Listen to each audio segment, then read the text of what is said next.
Okay, bismillahirrahmanirrahim. Assalamualaikum warahmatullahi wabarakatuh. Alhamdulillah, selamat sejahtera dan selamat pagi. Kita bertemu dalam kelas FYP untuk topik metodologi. Ini siri yang terakhir untuk metodologi.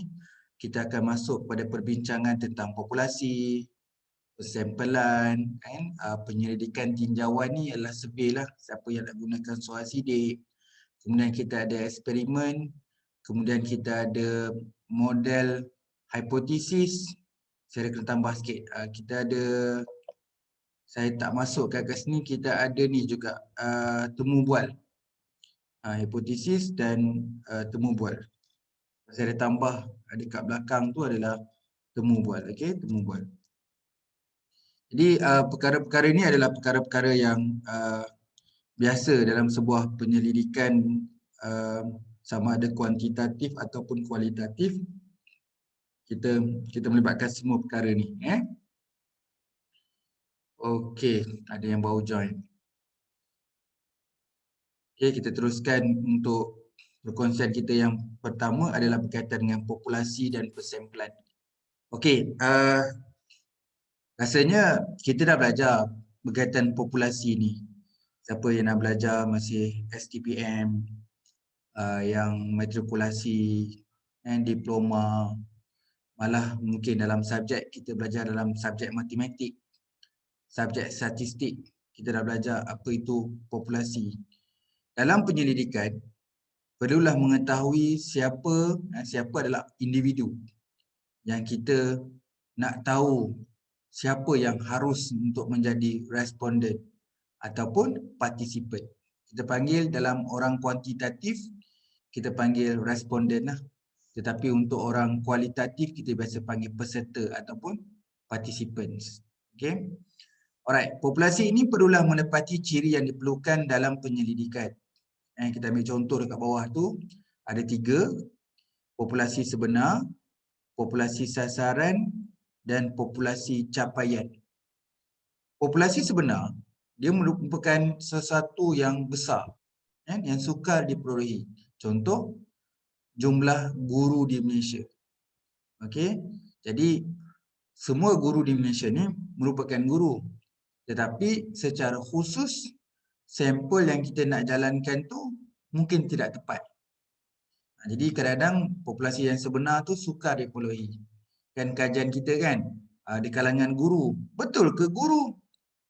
Semua guru ke? Sekolah rendah, sekolah menengah, sekolah asrama, guru dekat universiti ke? Semua guru ke? Lelaki, perempuan? Taklah. Jadi guru pada siapa ni?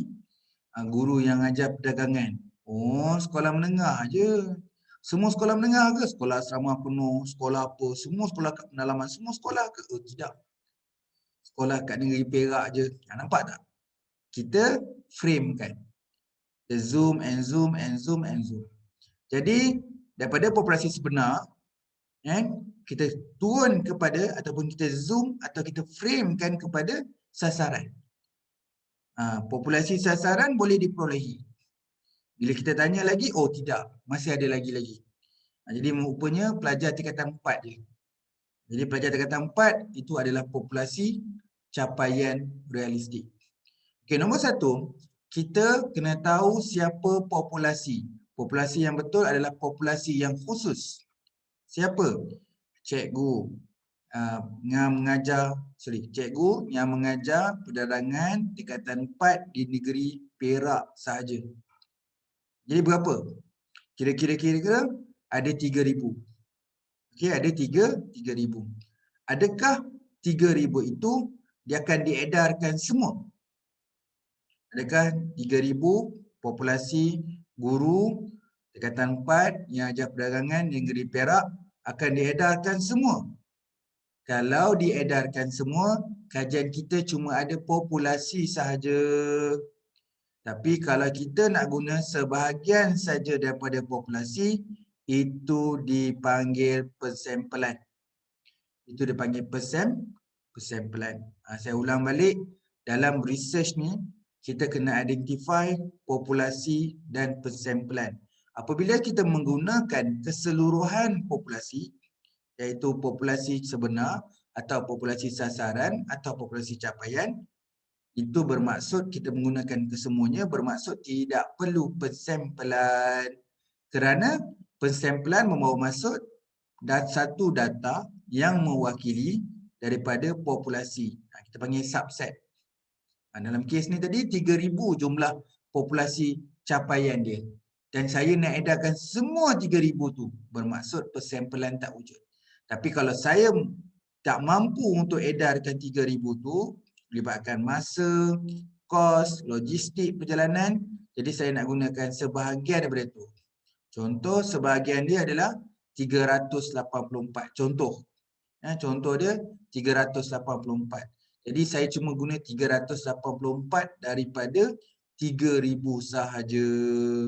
3,000 sahaja.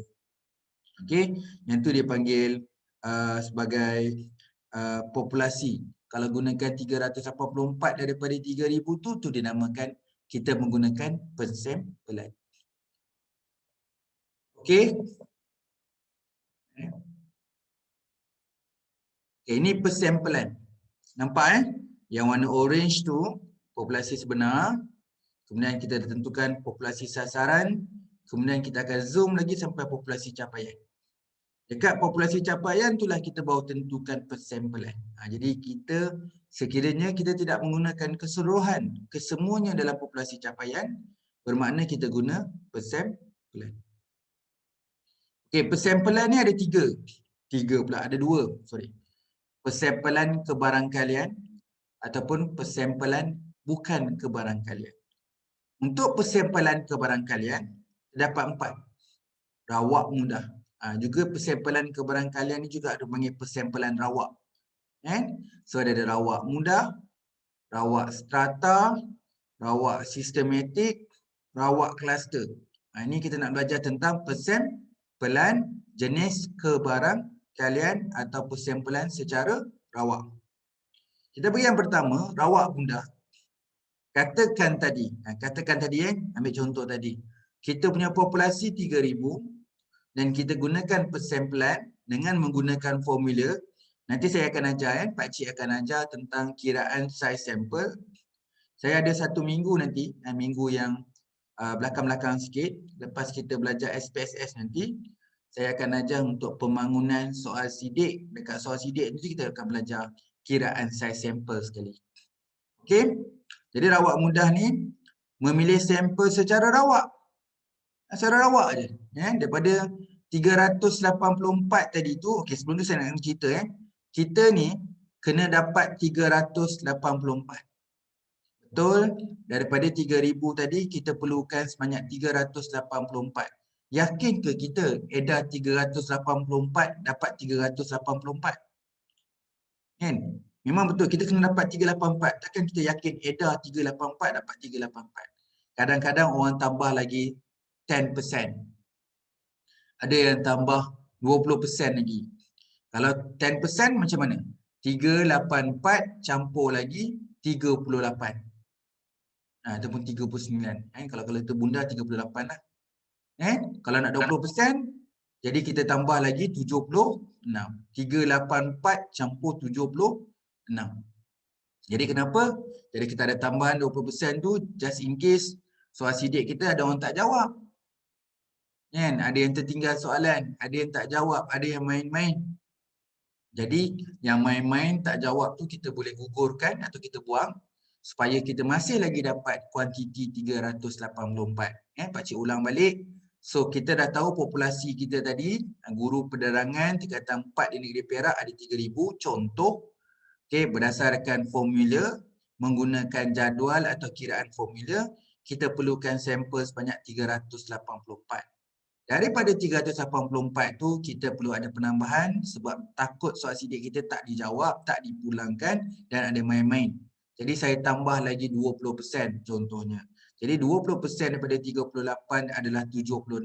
Jadi 384 campur dengan 76. Okey, nanti dapatlah berapa yang kita akan dapat. Make sure dapat tu kena ada lebih daripada 384 ataupun 384.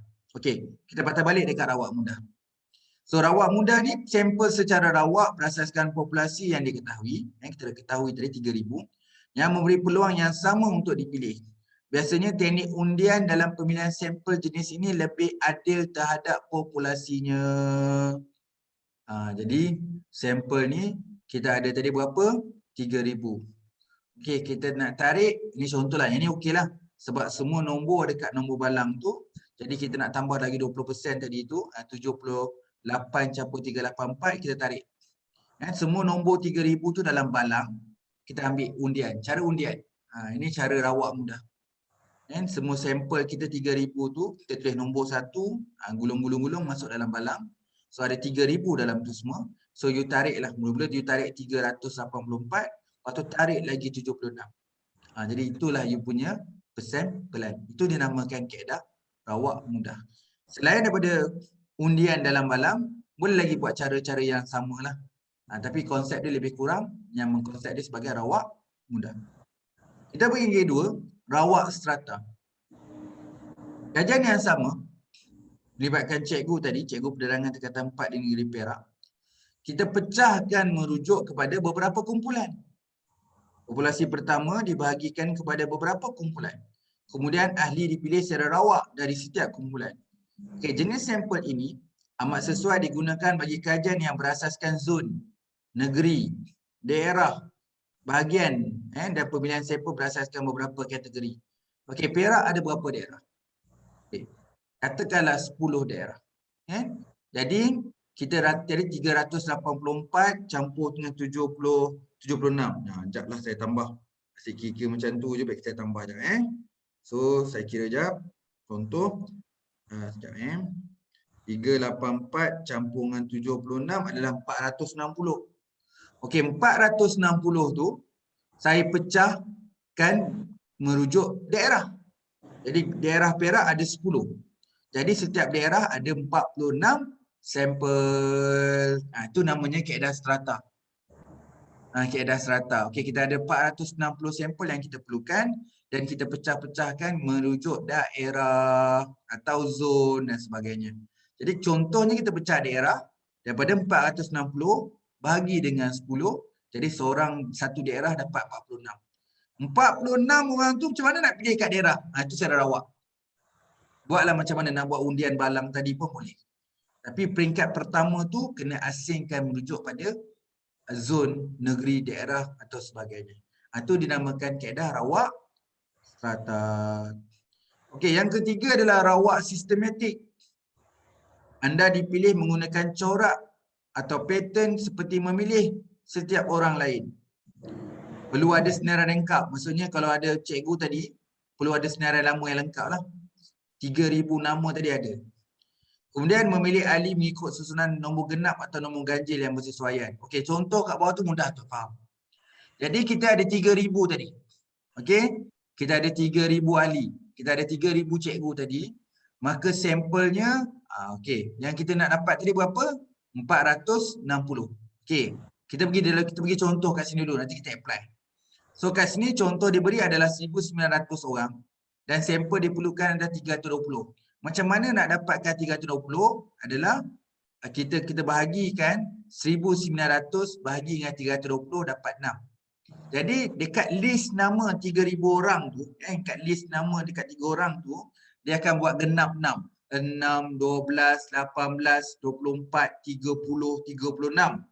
Okey? Jadi sampai habis 1,900 tu dia dapatlah sampel sebanyak 320. Okey, kita patah balik kes kita tadi. Kes kita tadi ada 460. Okey, 460 jap saya bagikan Kita punya tadi dekat Perak populasi kita 3,000. Okey, 3,000 bahagi dengan jumlah yang kita nak edal tadi 460.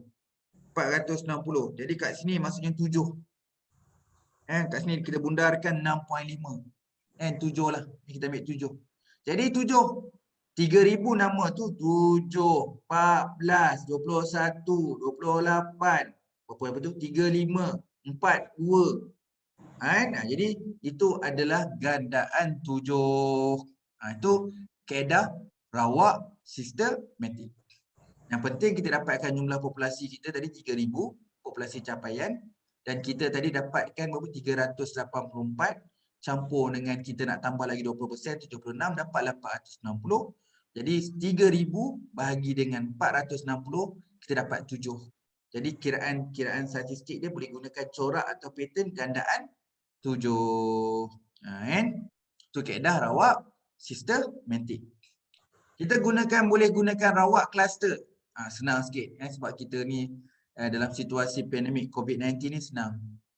Consider dia memanglah kita kata dekat Perak antara yang rendah lah. Kalau di Perak lah tapi kita minta lah supaya semua dekat negeri-negeri yang lain pun akan rendah juga. Okey.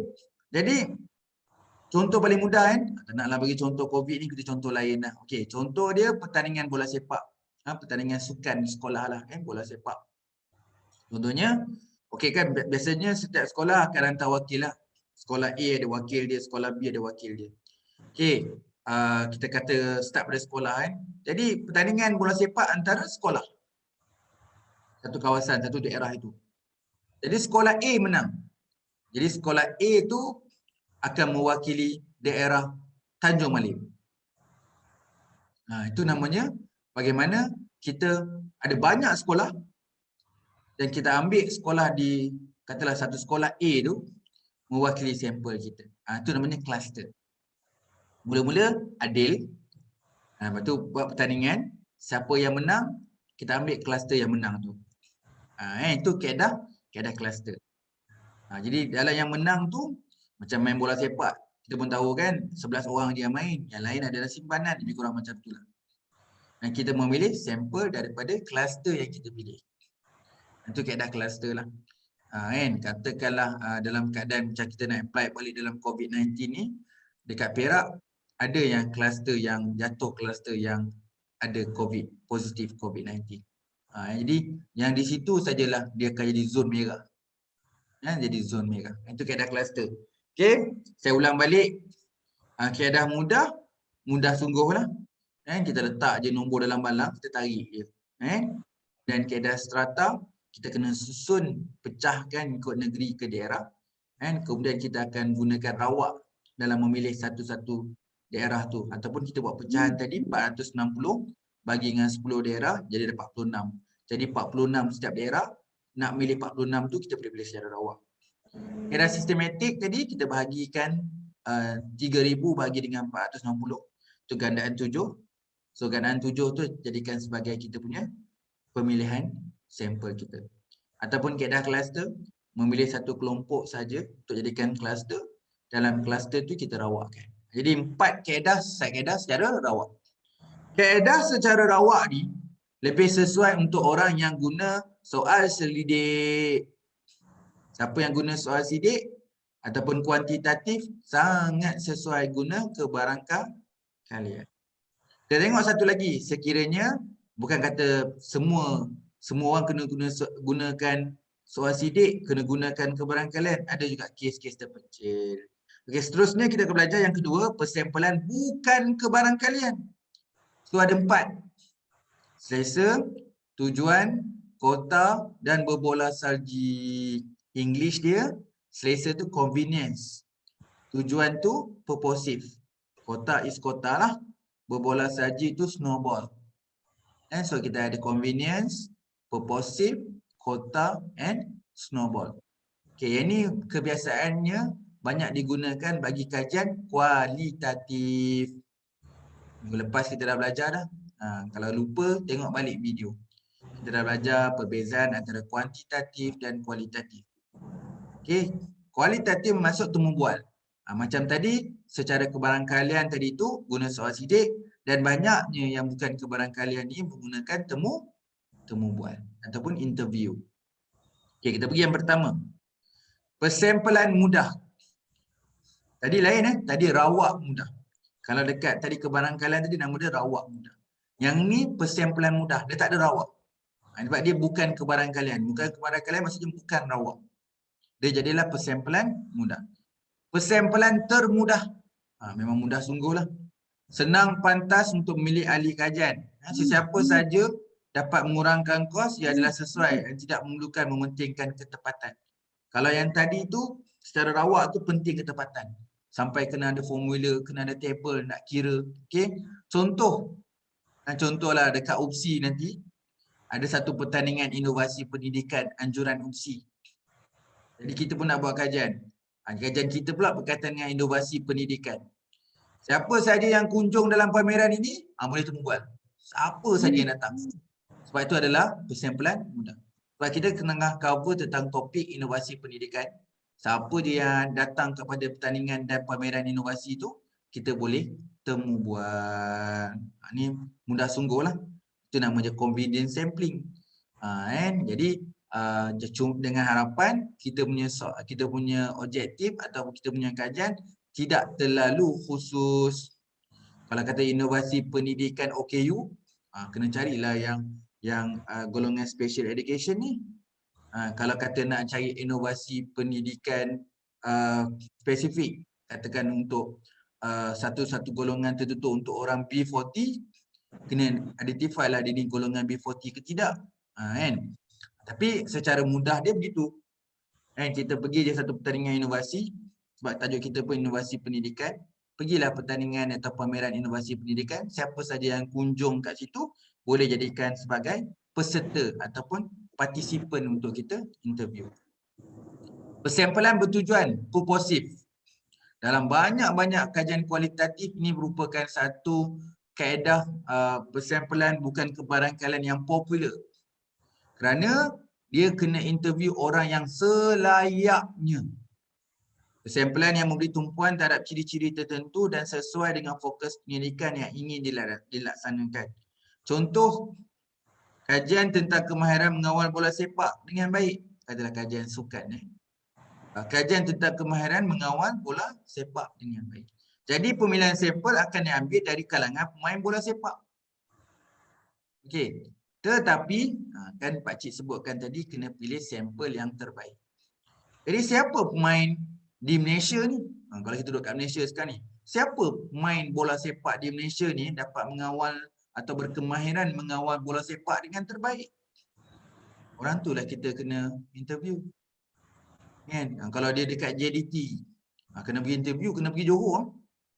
Kan? Ataupun gunakan Zoom online untuk interview.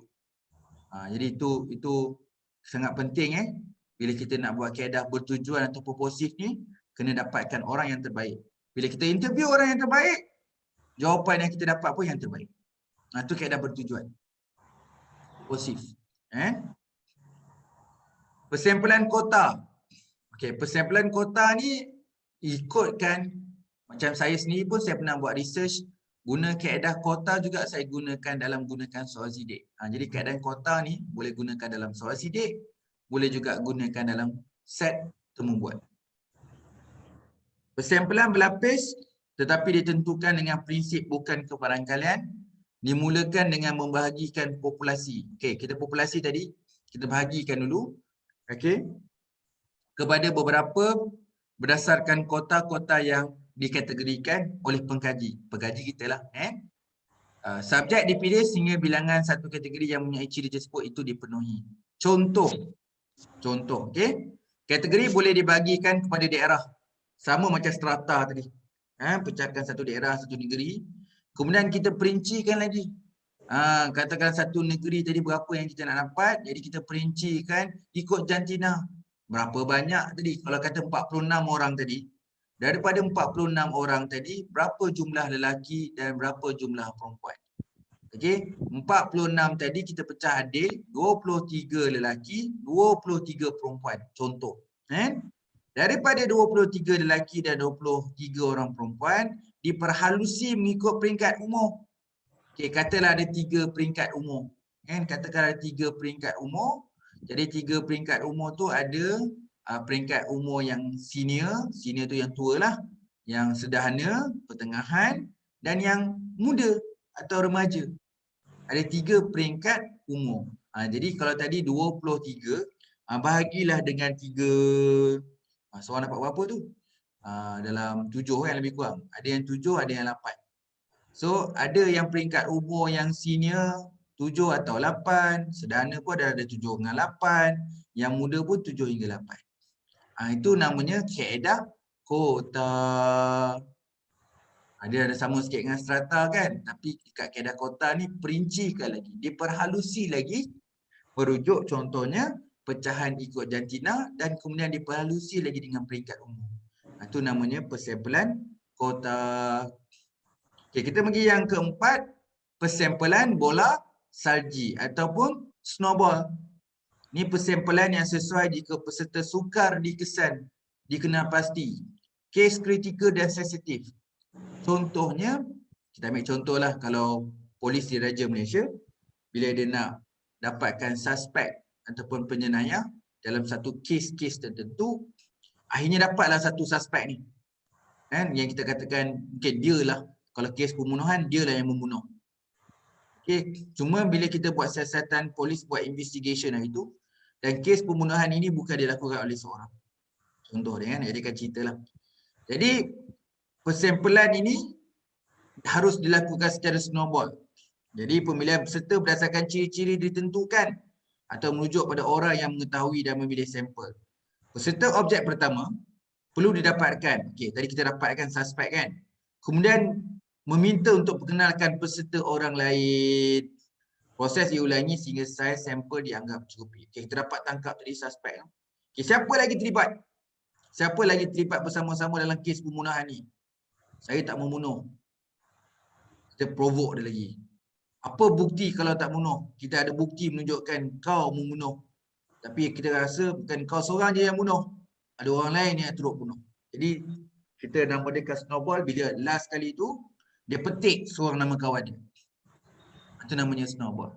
Ataupun kes lain, contohnya bila kita seorang peniaga, katalah seorang peniaga perempuan, okey, meniaga satu benda yang sangat-sangat unik, yang mana jarang orang perempuan meniaga, katalah jual, katalah you menjual, kita katalah kan, menjual peralatan sukan, tapi sukan tu sukan lelaki.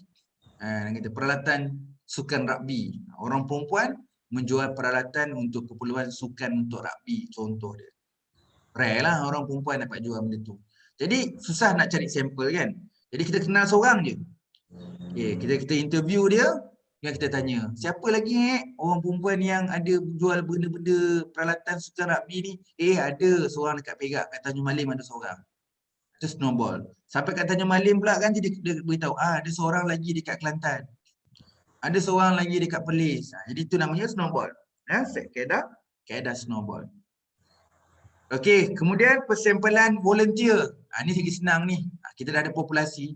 Okey, siapa sudi untuk ditemu bual? Angkat tangan. Angkat tangan tu dialah orang dia.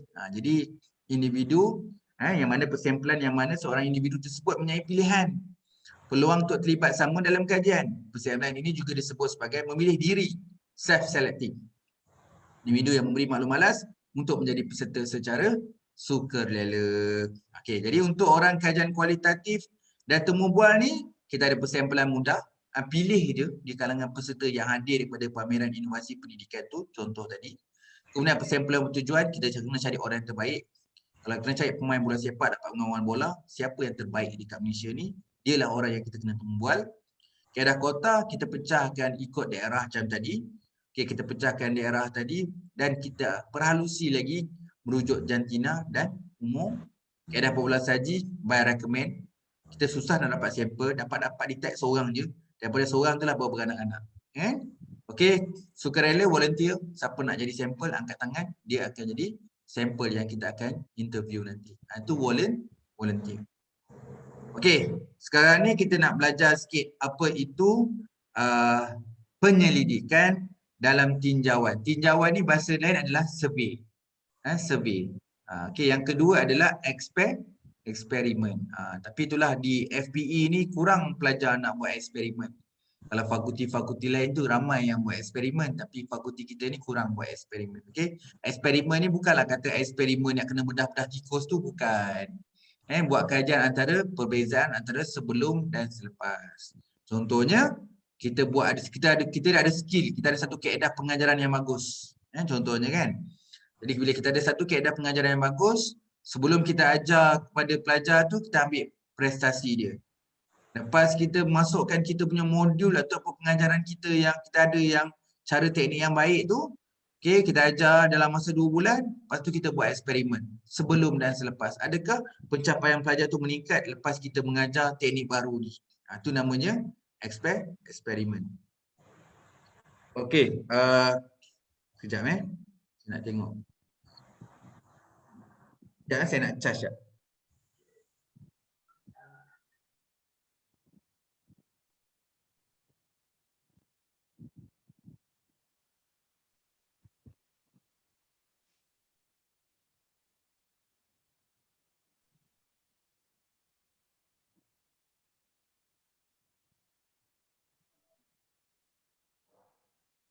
Okey, kita dah masuk kepada satu penyelidikan dalam konteks survey dan juga eksperimen. Kita pergi satu-satu dululah. Kita pergi dulu kepada tinjauan, lepas tu kita pergi eksperimen.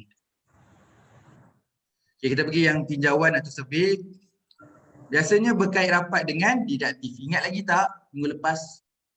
Kalau kualitatif, induktif. Kalau kuantitatif adalah didaktif. Survey ni, tinjauan ni banyak digunakan dalam kajian sains sosial atau aplikasi sains sosial. Jadi pengurusan dan ekonomi, keusahawanan, HR, kewangan, semua dalam kategori sains sosial.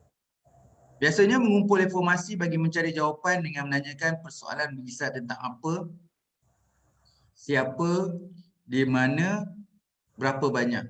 Kalau kita masih ingat minggu lepas saya beritahu, kalau orang kualitatif, dia banyak tanya berkaitan why dengan how, iaitu kenapa dan bagaimana.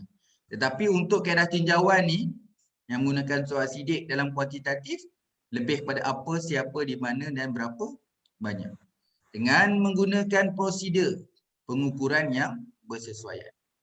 Kelebihan bagi penyidik menggunakan populasi data yang besar. Okey, jadi soal sidik ni sangat sesuai atau kaedah penyelidikan tinjauan ni sangat sesuai yang mempunyai sampel yang besar dengan menggunakan kaedah soal sidik secara online ataupun kaedah post ataupun secara face to face yang mana kos tu dapat diminimumkan ataupun kos yang ekonomik. Kelebihan kerana soalan adalah berbentuk ringkas. Kalau kita buat soal sidik tu ringkas, mudah difahami, jelas dan disusun dengan teratur dan kemas. Ini soal sidik. Nanti kita akan cover soal sidik nanti, ni lah yang kita ambil tahu. Kena ringkas, mudah difahami, jelas dan disusun dengan teratur dan kemas. Teknik tinjauan dan survey ini termasuklah soal sidik, temu bual berstruktur dan pemerhatian berstruktur. Maksudnya kalau soalan interview tu pun soalan temu interview yang berstruktur. Maksudnya soalan yang telah distandardkan. Soalan yang ringkas, soalan interview yang mudah difahami dan tersusun. Contoh dia, biasanya kalau kita buka, kalau you ada pengalaman lah saya cerita je lah. Okay, katakanlah nak pasang astro kat rumah. Okay, pasang astro kat rumah. So ada orang dah pasang semua tu, bila dah pasang tu mungkin dalam masa 15 minit ke 30 minit, ada panggilan telefon daripada astro. Adalah soalan interview yang ringkas. Okay, saya daripada astro, saya nak ingin tanyakan beberapa soalan untuk pengetahuan tuan. Perbualan ini akan dirakam untuk tujuan peningkatan kualiti dan mutu perkhidmatan kami. Contoh ni kan. Jadi dia tanya beberapa soalan. Adakah anda sudah terima perkhidmatan daripada Astro? Jadi jawapan kita ya ke tidak. Adakah anda berpuas hati dengan perkhidmatan kami? Yang ketiga, ada beberapa perkara yang ingin anda kongsikan. Yang keempat, ada apa-apa lagi tak yang tuan dan puan nak tanyakan untuk kami untuk kita tambah baik. Jadi soalan tu soalan simple. Itu namanya temu bual berstruktur. Okey, pemerhatian. Pemerhatian berstruktur je kita macam kita nak tengok kat bilik darjah. Kita ada senarai semak lah, checklist. Dalam checklist kita tu, pergi kat satu sekolah ada berapa lampu, ada berapa kipas, ada berapa guru, ada berapa meja, ada berapa kerusi. Benda tu dah ada list. You tinggal masukkan nombor je. Itu nama dia senarai semak berstruktur atau dipanggil pemerhatian berstruktur.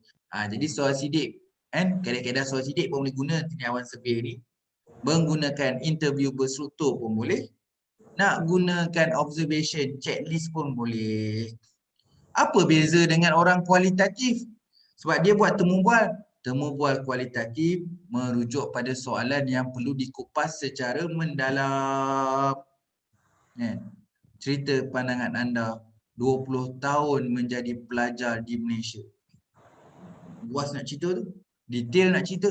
Itu soalan yang sesuai untuk ditanya kepada kajian kualitatif. Dia panggil temu bual semi-structured atau unstructured. Okey, jom kita pergi kat satu kawasan. Kawasan kat mana? Rahsia. Pergi satu tempat tu kita observe. Dengan tak ada apa-apa checklist. Observe je. Itu namanya pemerhatian dalam kualitatif. Itu namanya pemerhatian unstructured. Yang kita nak beritahu ni dalam kaedah survey ni, kita boleh guna soal sidik. Paling ramai guna soal sidik lah. Selain tu kita boleh gunakan temu bual berstruktur dan juga pemerhatian berstruktur dengan ada checklist. Okay, pergi kedai makan, interview kan? Encik nak makan apa? Tu interview berstruktur. Jadi boleh gunakan juga. Bukanlah tanya soalan, jelaskan encik berapa lama kerja kat sini? Dekat 20 tahun. Cik cerita pengalaman encik dari segi cabaran, halangan sepanjang menjadi peniaga makanan di Malaysia. Sesudah itu baru saya order makan. Mana ada orang tanya interview macam tu? Dia tanya tak nak makan apa? Ada menu tak? Ni menu dia. Nak makan apa? Kita catatlah apa pun. Nasi goreng ayam NGA. Nasi goreng USA. Kalau saya ingat dulu sebab zaman saya sekolah dulu saya kerja kedai makan. Okey. Nasi goreng USA tu ramai orang tak tahu. Apa nasi gorengnya? Nasi goreng USA tu udang sotong ayam. Dia mesti ada udang sotong ayam. Nasi goreng USA tak ada udang, tak ada sotong, tak ada. Ayam adalah biasanya kan. Udang sotong tak ada. Macam mana boleh kata nasi goreng USA ni? Dia tak ada lah. Kan? Ada orang kata ada sekali tu, cerita pasal makanan lah, harap bersabar. Kan? Ada udang pula. Ada biasa ayam, ada telur, ada daging. Itu apa? ATD. Nasi ATD. Apa? Ayam, telur, daging. Ini bukan nasi goreng USA. USA udang sotong ayam. Kan? Jadi dalam kes ni, kita nak beritahu bahawa dalam kaedah tinjauan ni kita boleh gunakan ketiga-tiga. Tapi yang paling popular adalah soal selidik. Okay. Tujuan penyelidikan tinjauan ni mengenal pasti menentukan kepercayaan. Okay, kita nak tengok dari segi nak kenal pasti dan tentukan. Ingat sampai bila-bila kan? Sekiranya objektif kita tidak ada hipotesis mengenal pasti. Ini kelas kita yang pertama dan kelas kedua kita cover ni. Menentukan bagi yang ada hipotesis. Bagi orang buat kajian tinjauan ni, banyaknya dah orang buat kajian menggunakan hipotesis. Mengenal pasti tak perlu hipotesis. Bila orang buat soal sidik ni nak tengok kepercayaan, nak tengok attitude, corak tingkah laku, sikap, gelagat, kesedaran dan lain-lain. Berkaitan dengan humanistik. Okay.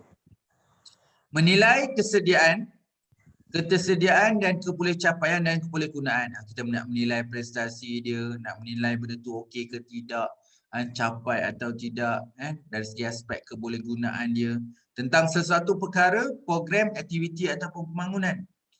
Menilai keberkesanan. Sebab kita dah ada soal sidik, kita boleh nilai keberkesanan suatu perkara, program, aktiviti dan pembangunan. Macam-macam. Jadi macam-macam penyelidikan yang boleh dilaksanakan menggunakan kaedah tinjauan ataupun survey ni. Ini ada juga yang tak join lagi. Ada 2 orang tak join. Okey. Kita pergi pada eksperimen.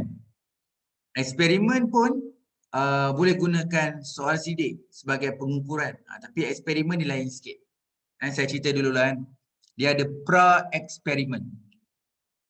Pra-eksperimen adalah sama dengan langkah eksperimen asas menjadi persediaan atau prasyarat sebelum eksperimen sebenar dilaksanakan.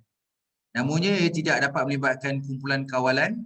Dengan kata lain, satu kumpulan sering dikaji tetapi tidak dibuat perbandingan antara kumpulan. Jadi contoh dia macam ni. Bila kita nak buat eksperimen, kita ambil contoh kat sekolah lah kan sebab you akan pergi kat sekolah. Ambil contoh di sekolah. Okay. contoh dekat sekolah nanti, bila contoh dekat sekolah nanti, kita nak jadikan eksperimen. Jadi bila eksperimen kita perlukan 2 kelas.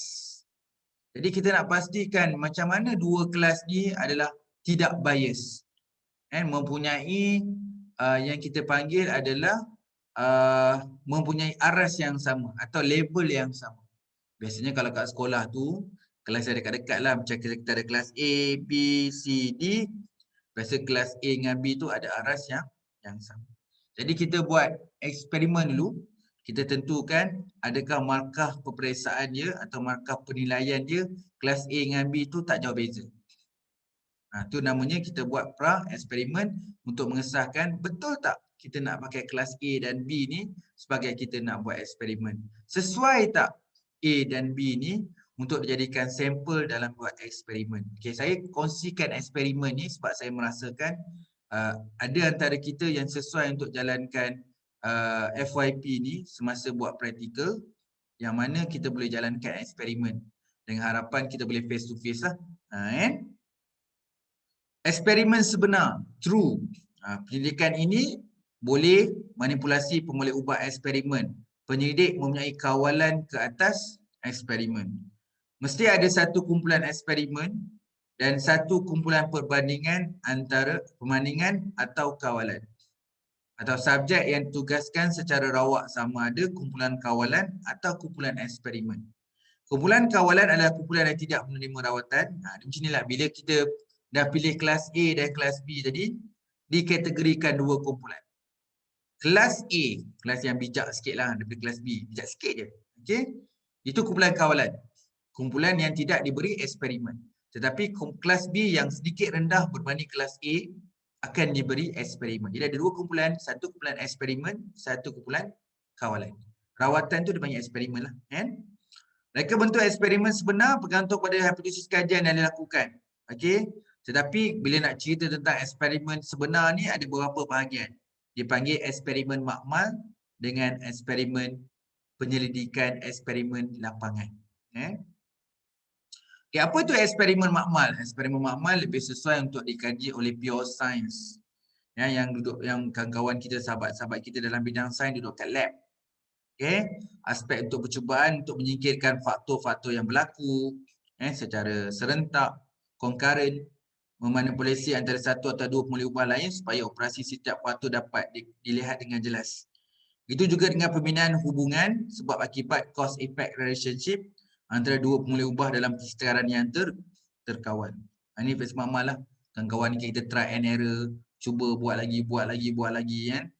Itu namanya eksperimen makmal. Eksperimen lapangan. Okey, eksperimen yang berlaku di luar makmal. Dijalankan dalam situasi lebih realistik. Di mana tempat yang dikira sesuai seperti di dalam kelas. Nak buat dalam kelas pun boleh. Macam kita dekat sekolah lah. Dekat kelas, dekat perpustakaan, dekat bank, dekat masjid, jalan raya. Tepi jalan raya, bukan tengah-tengah jalan raya. Stesen LRT, pusat membeli belah, padang dan sebagainya. Boleh ubah bebas, dikawal dan dimanipulasi sama ada seperti eksperimen makmal, hanya jajah kawalannya agak kurang. Dia tak terkawal lah. Okay. Kelebihannya mampu meneliti fenomena dalam keadaan semula jadi, memberi hasil yang mendalam, kompleks dan lebih praktikal. Kelemahan pemoleh ubah bebas agak sukar untuk dimanipulasi, sukar melakukan proses perawakan kumulan, memerlukan kemahiran tinggi serta kekurangan kawalan dan tidak semua perkara boleh dikawal. Contohnya, singkap, minat dan motivasi ni perkara yang sukar dikawal. Kuasa eksperimen. Ini pun ramai yang dalam kajian kita ni menggunakan kuasa eksperimen. Kuasa eksperimen adalah kaedah yang digunakan untuk menilai keberkesanan. Macam tadi tu kan, lepas kita buat satu program tu nak tengok keberkesanan dia. Satu, untuk menilai keberkesanan aktiviti program, apabila responden kajian tidak dapat diagihkan secara rawak. Dalam kelas A dan kelas B nak agih secara rawak apa? Jadi kelas A pun kita ambil sebagai kumpulan kawalan, kelas B sebagai kumpulan rawatan atau eksperimen. Dua kumpulan responden dipilih mestilah tidak seimbang dan tidak mempunyai ciri-ciri yang sama. Reka bentuk kuasa eksperimen digunakan untuk menggantikan reka bentuk eksperimen sebenar apabila dalam proses pemilihan responden kajian. Pengagihan secara rawak tidak dapat dilakukan oleh penyelidik. Okey. Kajian ini dilakukan ke atas individu yang sentiasa terdedah dengan ralat faktor-faktor luar atau demografi. Contohnya perbezaan jantina, umur, latar belakang. Dalam kajian eksperimen ni kita boleh juga mengkaji tentang aspek demografi ni. Pengalaman lepas, pengetahuan sedia ada dan sebagainya. Semua faktor berkenaan boleh mempengaruhi hasil eksperimen. Dalam kata lain, penyidik kurang yang yakin sama ada perubahan responden kumpulan rawatan pada akhir eksperimen adalah disebabkan oleh rawatan yang diberikan kepada atau faktor-faktor luaran. Okey, pakcik plan kita akan ada 2 minggu untuk cover SPSS, 1 minggu untuk cover untuk penyelidikan tinjauan dan satu lagi SPSS untuk cover eksperimen. Jadi bukan apa, sebab bila eksperimen tu saya rasa mungkin ada antara kita ni yang akan mengkolek data dan akan buat eksperimen di sekolah. Saya tahu eksperimen ni tidak ramai pelajar FPE yang buat. Tapi saya nak kongsikan ilmu ni supaya you all dapat knowledge. Okay, terdapat 3 reka bentuk kuasa eksperimen yang biasa digunakan. Okay, ujian pra-pasca, kumpulan tidak seimbang. Reka bentuk regresi tidak berkesambungan, namanya group pretest design. Regression discontinuity design. Dan reka bentuk siri masa time series design. Ni kuasa eksperimen. Tak apa, yang ni nanti kalau kita buat latihan dekat SPSS nanti you all faham. Bila satu nak buat kajian, okey, di kala kat sekolah, kita nak mengukur pelajar-pelajar kita ada tak pemikiran kreatif. Contoh pemikiran kreatif. Antara lelaki dan perempuan, siapa lagi pemikiran kreatif? Nampak tak? Itu contoh-contoh soalan-soalan yang eksperimen. Kan? Sama ada cara kumpulan, ada satu kumpulan atau ada 2 kumpulan. Okey, kita kena belajar jenis-jenis pemboleh ubah.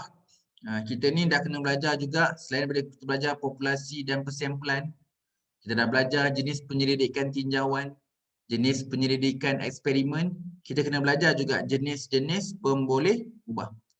Okey, pemboleh ubah secara umum je ada 4. Secara khusus mungkin banyak lagi. Kita ada bersandar ataupun dipanggil dependent variable, bersandar tu. Kita ada bebas, independent. Ingat, IV tu bebas, independent variables, moderator dan mediator. Mungkin moderator dan mediator ni kita tak cover lah dalam FYP. Mungkin advance, tapi mungkin ada yang nak buat juga. Okey, kalau ingat kita punya penyataan masalah adalah bersandar. Jadi kalau apa variable kita untuk DB, itulah masalah kajian kita. Bebas atau independent variable tu adalah penyelesaian kita ataupun solusi. Jadi kalau kata kita tahu kat sekolah kita rendah prestasi. Jadi prestasi tu DB, bersandar. Masalah kita tahu dekat satu perniagaan tu sebab customer tak puas hati. Jadi kepuasan itu adalah DB, bersandar. Macam mana nak tingkatkan kepuasan customer ni? Kita kena ada harga yang menarik. Jadi harga yang menarik tu IV sebab dia solusi, dia independent variable. Kat sekolah tadi kan, pencapaian rendah. Pencapaian tu DB. Macam mana nak tingkat pencapaian? Buat latih to be, latihan to be. Itu IV sebab itu solution. Okey, moderator, mediator nanti saya perhalusikan. Bukan perhalusilah, secara ringkas saya akan cerita lepas tu. Okey. Apa itu DV dan Y? Dalam formula kita letak DV itu sebagai Y. Y sama dengan perubahan yang berlaku kerana dipengaruhi oleh pemboleh ubah bebas. Pemboleh ubah yang tidak bersandar. Apa yang jadi pada Y dan DV ni bergantung pada IV. IV yang menentukan kesan pada DV ni.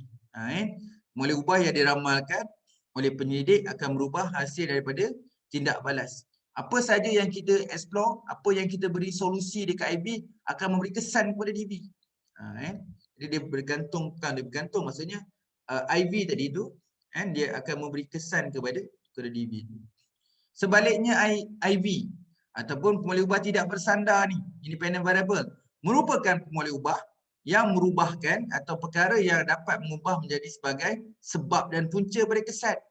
Jadi IV dia lah menjadi punca kan kepada DV. Dia lah menjadi punca baik ke buruk kepada DV tu. Okey atau tidak kepada DV tu. Okey, moderator boleh ubah pengantara moderator yang dikenali sebagai boleh ubah penyederhana. Tidak boleh menjadi kesan kepada IV. Dia duduk tengah-tengah sebagai nak menyederhana. fungsi dia untuk mempengaruhi arah kekuatan hubungan. Jadi macam contoh je, antara hubungan antara IB dan DB dikawal oleh pengantara moderator ni. Menentukan bila ada pada tahap apa kesan tertentu berlaku. Sebalik mediator ni lain. Dia lagi kuat. Dia lagi kuat daripada moderator. Dia dipanggil pengganggu. Boleh ubah pengganggu atau mediator adalah pemulih ubah lain yang mempengaruhi pemulih ubah bersandar melalui pemulih ubah bebas. Jadi ada keterkaitan antara IB. Tadi moderator dia lebih kepada untuk nak tunjukkan penjederhana. Okey, boleh menjadi hasil kesan dan akibat oleh perubahan sebab IB dan menjadi sebab kepada kesan DB. Jadi menjadi punca yang kuat ni. Dia juga terhasil daripada kesan kedua-duanya, IB dan DB. Pertimbangan untuk hubungan full mediator atau partial mediator atau bukan mediator menentukan bagaimana mengapa kesan tertentu berlaku. Saya tunjuk gambar rajah dia. Ada gambar rajah dia nanti. Ada seksi yang lepas hipotesis ni ada gambar rajah untuk kita lebih jelas apa itu moderator dan mediator. Tapi biasanya FYP tak sampailah moderator. Biasa you sampai IBDB ni je. Tapi tak apalah untuk dapatkan ilmu. Hipotesis. Kita kena belajar ni. Selain bila dah belajar apa boleh ubah, tak boleh lari belajar hipotesis. Takut nanti ada yang terbalik, ada yang tak faham lagi hipotesis. Okey, jenis hipotesis kita kata kategori ni lah secara asasnya. Kita ada hipotesis null, tulis HN. Ada masa tulis H kosong. H kosong tu hipotesis null lah. Ataupun hipotesis alternatif. Ada masa orang tulis HA. Ada buat H1. Dia macam ni lah saya lukis. Hipotesis ni kadang-kadang ada yang sekejap copy sekejap. Ada setengah tempat tu dia, setengah tempat lah. Satu situasi tu dia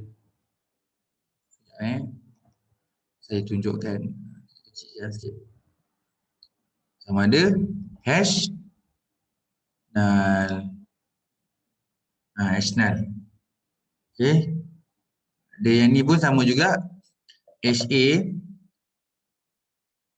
ataupun orang guna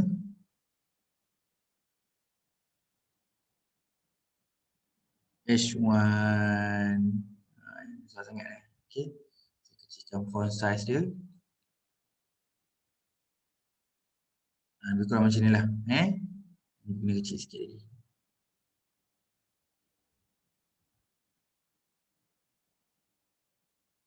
Dia ada atau lah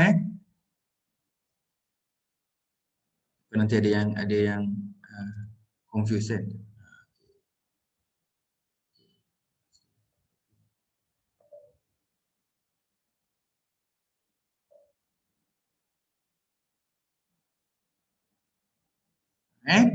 Ada yang buat HN, ada yang H null, H0 ataupun HA alternatif atau H1. Jadi dua-dua boleh digunakanlah dalam penentuan menulis hipotesis. Okey. Kemudian jenis hipotesis. Kita pergi dulu hipotesis null, kita belajar satu-satu. Hipotesis null adalah andaian menyatakan tiada hubungan. Tiada hubungan antara satu masalah akibat dengan punca sebab sesuatu fenomena atau tiada hubungan antara pemulih ubah bersandar dengan pemulih ubah bebas. Ini pandangan mudah. Tapi sebenarnya yang nak faham simple je. H-null ni apa yang kita kena rujuk literature review. Andaian yang berbeza. Apa yang literature review cakap, dia cakap sebaliknya. Itu hipotesis null. Kalau dalam literature review kata okey bla bla bla terdapat hubungan, H-null akan jadi tidak terdapat hubungan. Dia berlawanan.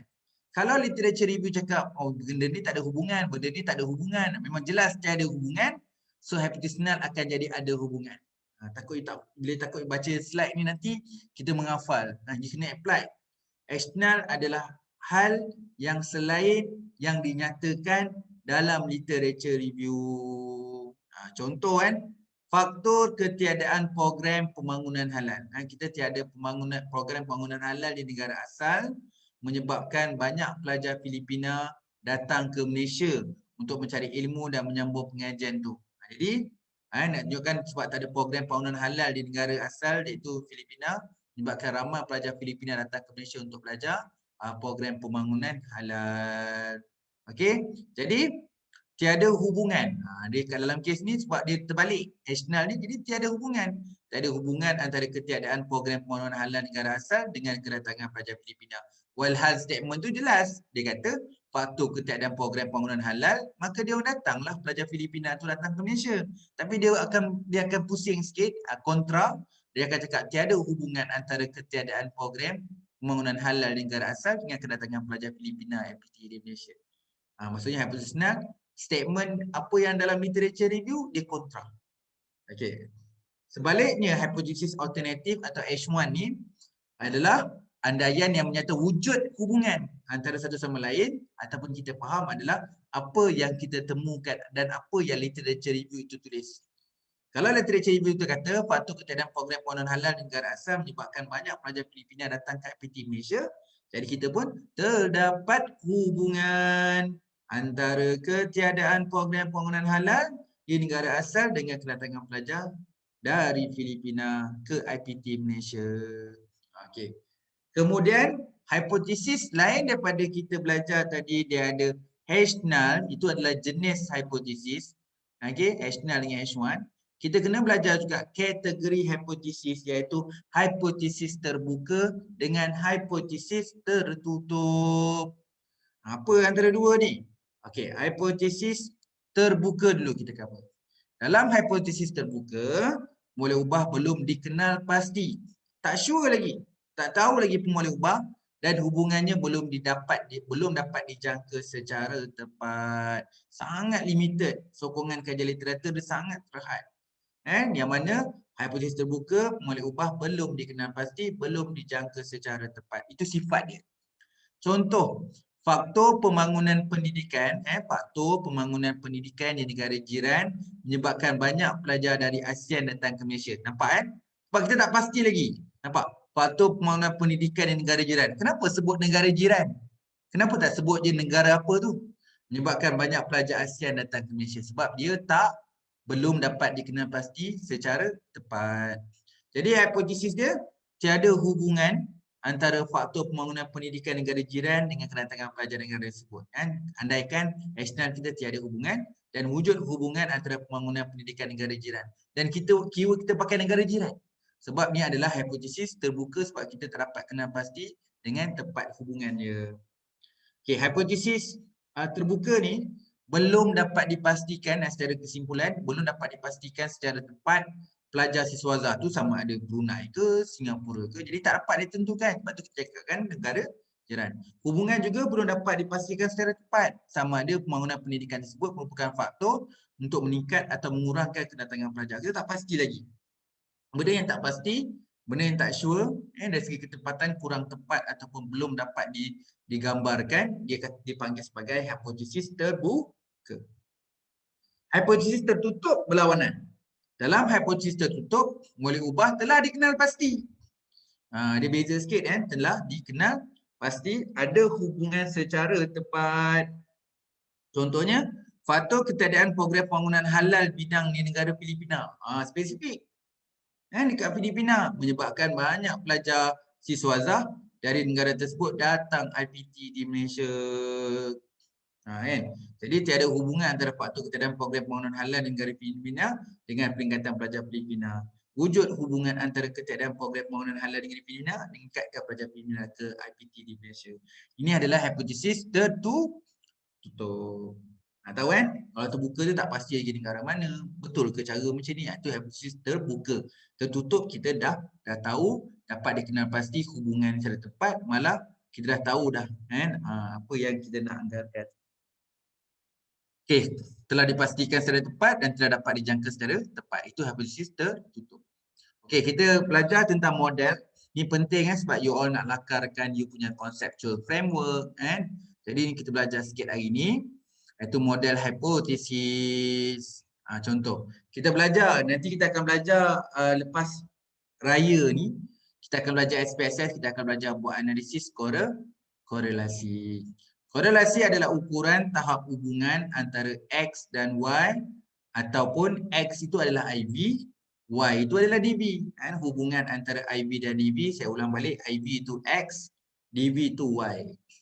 Tahap kekuatan hubungan dapat ditentukan. Bila nak tengok hubungan ni, kita tahu hubungan ada atau tidak. Bila buat korelasi ni, dapat tahu hubungan tu ada ke tidak. Hubungan tu bersifat positif ke negatif. Hubungan tadi boleh jadi hubungan yang sangat kuat, hubungan yang sangat lemah, sederhana, positif, terdapat hubungan yang positif atau hubungan yang negatif. Hubungan itu signifikan atau tidak signifikan. Jadi kita dapat tahu 3 perkara lah. Sama ada hubungan itu wujud ke tak wujud, kemudian hubungan itu kuat ke lemah, kemudian tahu hubungan itu positif atau negatif, dan kemudian dapat tahu hubungan itu adalah signifikan atau tidak. Korelasi tidak selalu menganggap hubungan sebab dan akibat. Sebab bila nak tengok kesan, kesan itu regresi. Korelasi tidak membuat ramalan dan juga tak buat predict ataupun prediction ataupun forecasting. Regresi mengkaji pengaruh dan kesan antara pemoleh ubah dan tengok kesan juga dengan meramalkan nilai, dia buat prediction di mana nilai Y sama dengan X nanti. Regresi menyatakan pengaruh kesan, regresi boleh membuat ramalan.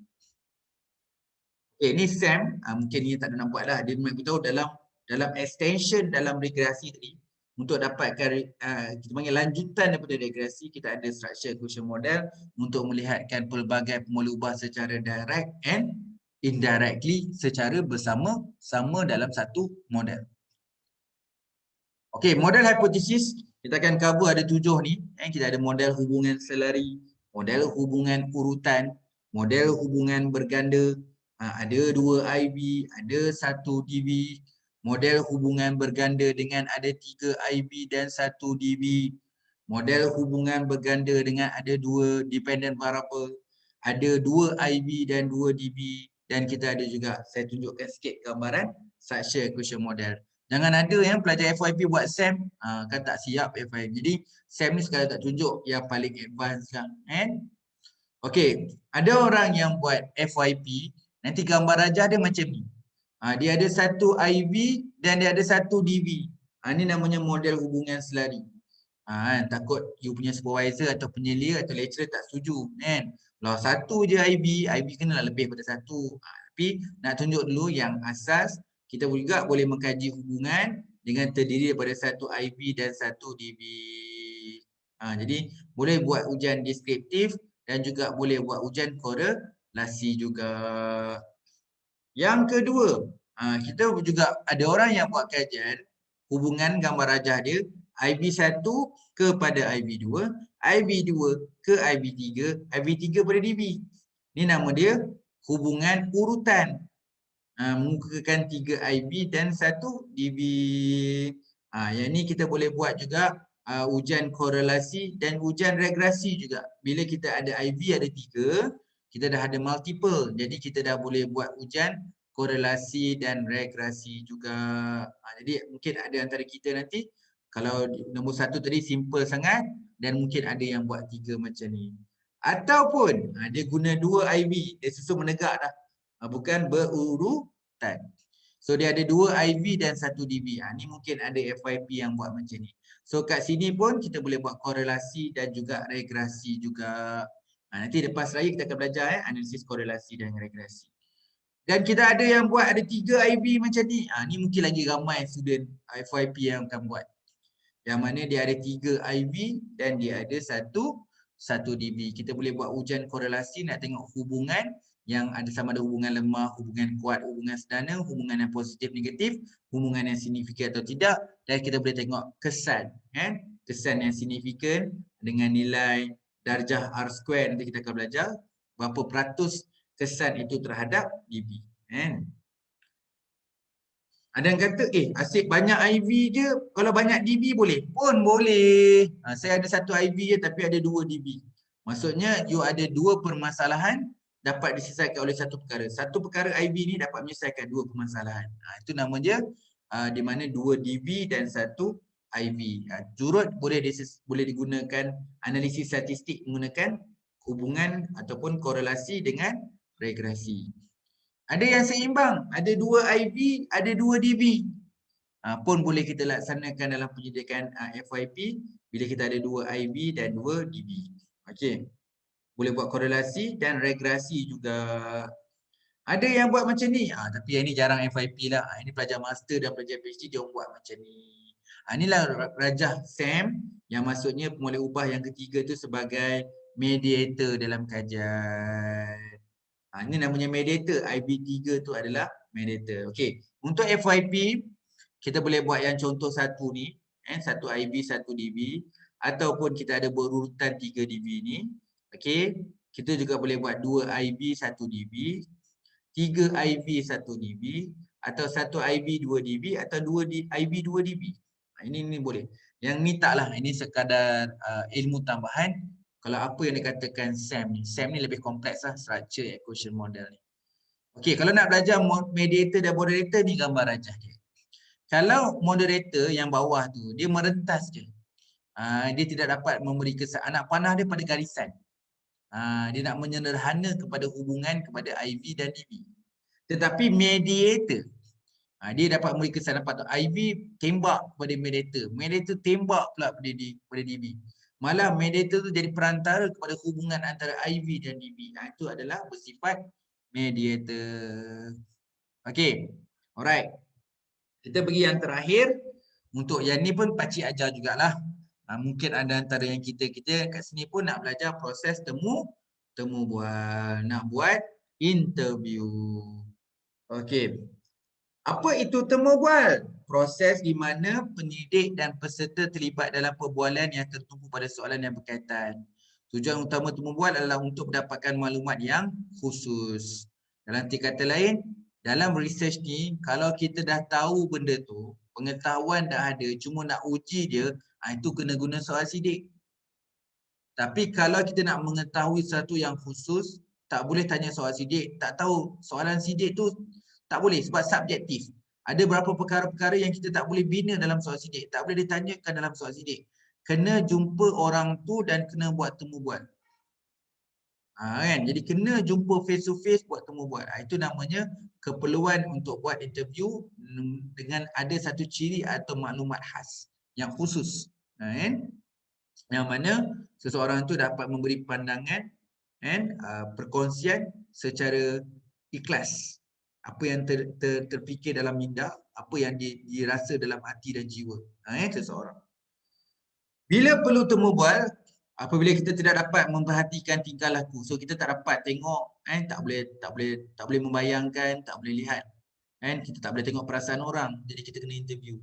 Apabila kita berminat dengan peristiwa yang lalu, perkara-perkara yang subjektif, perkara-perkara yang unik, yang hanya pada ada pengalaman seseorang, Lepas tu menjalankan kajian intensif, berapa indu dipilih. Tadi kita gunakan, sama ada gunakan purposif, kota, snowball. Itu dia bermaksud kaedah dalam pemilihan sampel tu sangat penting bergantung pada konteks penyelidikan. Apabila kita ingin mengumpulkan data dari sebilangan besar orang yang mewakili pelbagai idea. Banyaklah kita nak kumpul. Jadi kalau interview ni kita interview 5 orang. Contoh interview 5 orang. A ada pandangan dia. Macam-macam info kita dapat. Kita panggil dapat pengetahuan, dapat kefahaman dan dapat makna juga. Interview lagi 2 orang, dapat lagi macam-macam. Interview 3 orang macam-macam, 4 macam, 5 orang. Orang yang ke-6, orang ke-7 juga interview, pusing-pusing balik orang yang sama. Soalan yang ke-6, orang yang ke-6 you interview, pusing-pusing balik, lebih kurang sama je macam orang nombor 1, 2, 3, 4, 5. Orang ke-7 pun, bila you tanya soalan, jawapan dia lebih kurang macam nombor 1 dan nombor 5. Bermaksud anda boleh hentikan temu bual. Itu namanya dah sampai titik tepu atau dipanggil saturated. Okey, kita patah balik tadi yang 5 orang yang interview tu pelbagai maklumat yang orang A ada maklumat ni, B ada tambahan ni. Memperkayakan, nama dia enrichment. Dalam kualitatif atau temu bual, bila kita jalankan temu bual, kita dipanggil memperkayakan maklumat, memperkayakan dapatan. Itu kelebihan kalau kita jalankan temu bual. Tapi kalau buat soal sidik, soalan yang sama kita tanya. Jadi jawapan dia hampir sama je lah, dia orang bulat-bulat je. Tapi kalau kualitatif kita interview orang ni, contohlah kata you nak cari rahsia macam mana jadi usahawan yang berjaya. You interview orang A, dapat macam-macam ilmu dan tips. Interview orang kedua pula, makin tambah, makin banyak tips yang you dapat. Itu namanya kaedah kualitatif memperkayakan maklumat dan juga dapatan. Okey, temu bual berstruktur. Kita pergilah kan. Apa itu temu bual berstruktur? Okey, temu bual berstruktur melibatkan penemu bual menggunakan soalan-soalan sidik yang telah ditentukan. Malah soal sidik kita ni pun kita dah bagi dah dekat orang yang kita nak interview. Dekat partisipan itu supaya dia bersedia kerana ada berapa soalan tu kena ada persediaan awal. And penyataan soalan telah ditentukan. Susunan soalan pun dari segi sequence soalan pun telah ditentukan. Jangan memberi penerangan yang panjang lebar sebab soalan structured memang tak perlu jawapan yang panjang. And gunakan penerangan yang standard saja. Jangan melencong pada arahan and sila ikut arahan dalam memberi respon. Jangan biarkan orang lain mengganggu, temu bual tidak ada gangguan, tak nak ada error. Jangan biarkan orang lain menjawab atau menawarkan pandangan. Kita tanya soalan, semua jawapan tu datang pada dia. Kita tak payah nak mengganggu dalam dia memberi jawapan atau memprovok dan sebagainya. Jangan mencadangkan jawapan, tak ada. Jawapan sepenuhnya datang daripada peserta. Contoh kat sini lah kita ambil contoh soalan. Untuk temu bual berstruktur contoh kan. Saya nak tanya soalan, tahun bila dan dalam kejohanan manakah anda telah dinobatkan sebagai pemain nombor 1 di dunia dalam sukan badminton perseorangan? Boleh ke jawab panjang? Soalan tu straightforward. Tahun bila? Kena dapatkan tahun bila? Tahun 2000. Kejohanan manakah? Kejohanan A dinobatkan sebagai. Jadi kita pada tahun 2000 saya dinobatkan sebagai saya pada tahun 2000 pada kejohanan A saya dinobatkan sebagai pemain nombor 1 dalam sukan badminton. Soalan tu begitu je. Itu namanya soalan temu bual berstruktur. Jawapan tak panjang, agak straightforward and so jelas pada soalan dan ditanggungjawab. Cuma dekat sini mungkin ada isu juga, mungkin ada orang tanya, mungkin supervisor you ada tak setuju sebab dalam satu soalan tanya dua perkara. Tahun bila, dalam kejohanan manakah? Ada dua perkara dalam satu soalan. Tapi bergantung jugalah ada penilai yang boleh terima. Kalau saya boleh. Sebab janji soalan tu dia berkaitan dan benda tu dia takkan orang tak terlupa sebab soalan tu straightforward. Tahun kejohanan apa? Contoh, apakah subjek yang paling digemari di universiti? Kenapa anda merasakan subjek itu paling digemari? Jadi jawapan ni boleh berstruktur tapi kena kawal lah supaya tak jadi terlalu panjang. Apa kekuatan anda bila di luar universiti? Kenapa anda punya kekuatan itu? Maksudnya tambahan, saya ada kekuatan, saya ada benda A dan saya ada benda A sebab saya minat. Ini masih lagi temu bual berstruktur. Temu bual semi-structured. Ini semi-structured. Panduan temu ramah merangkumi gabungan soalan temu bual yang kurang berstruktur. Dia tidak berstruktur macam tadi. Kurang dari kata lain. Semua soalan digunakan secara fleksibel, menjelaskan lebih lanjut domain utama. So biasanya semi-structured ni kita ada soalan utama, lepas tu ada beberapa soalan sokongan. Biasanya data spesifik diperlukan dari semua responden. Sebahagian besar temu bual dipandu oleh senarai-senarai soalan atau isi yang diterokai. Tapi soalan itu bukan soalan penuh. Sebagai untuk kita guide je. Okay? Contoh dia macam ni lah. Bagaimanakah pengalaman anda pada tahun pertama sebagai pemain nombor 1? Panjang sikit lah Nak tahu pengalaman saya pada tahun pertama jadi pemain nombor 1. Saya agak pressure. Saya rasa dalam tekanan sebenarnya semua orang memerhatikan saya. Jadi soalan tu agak berstruktur. Semi-structure, semi-structure, separa berstruktur.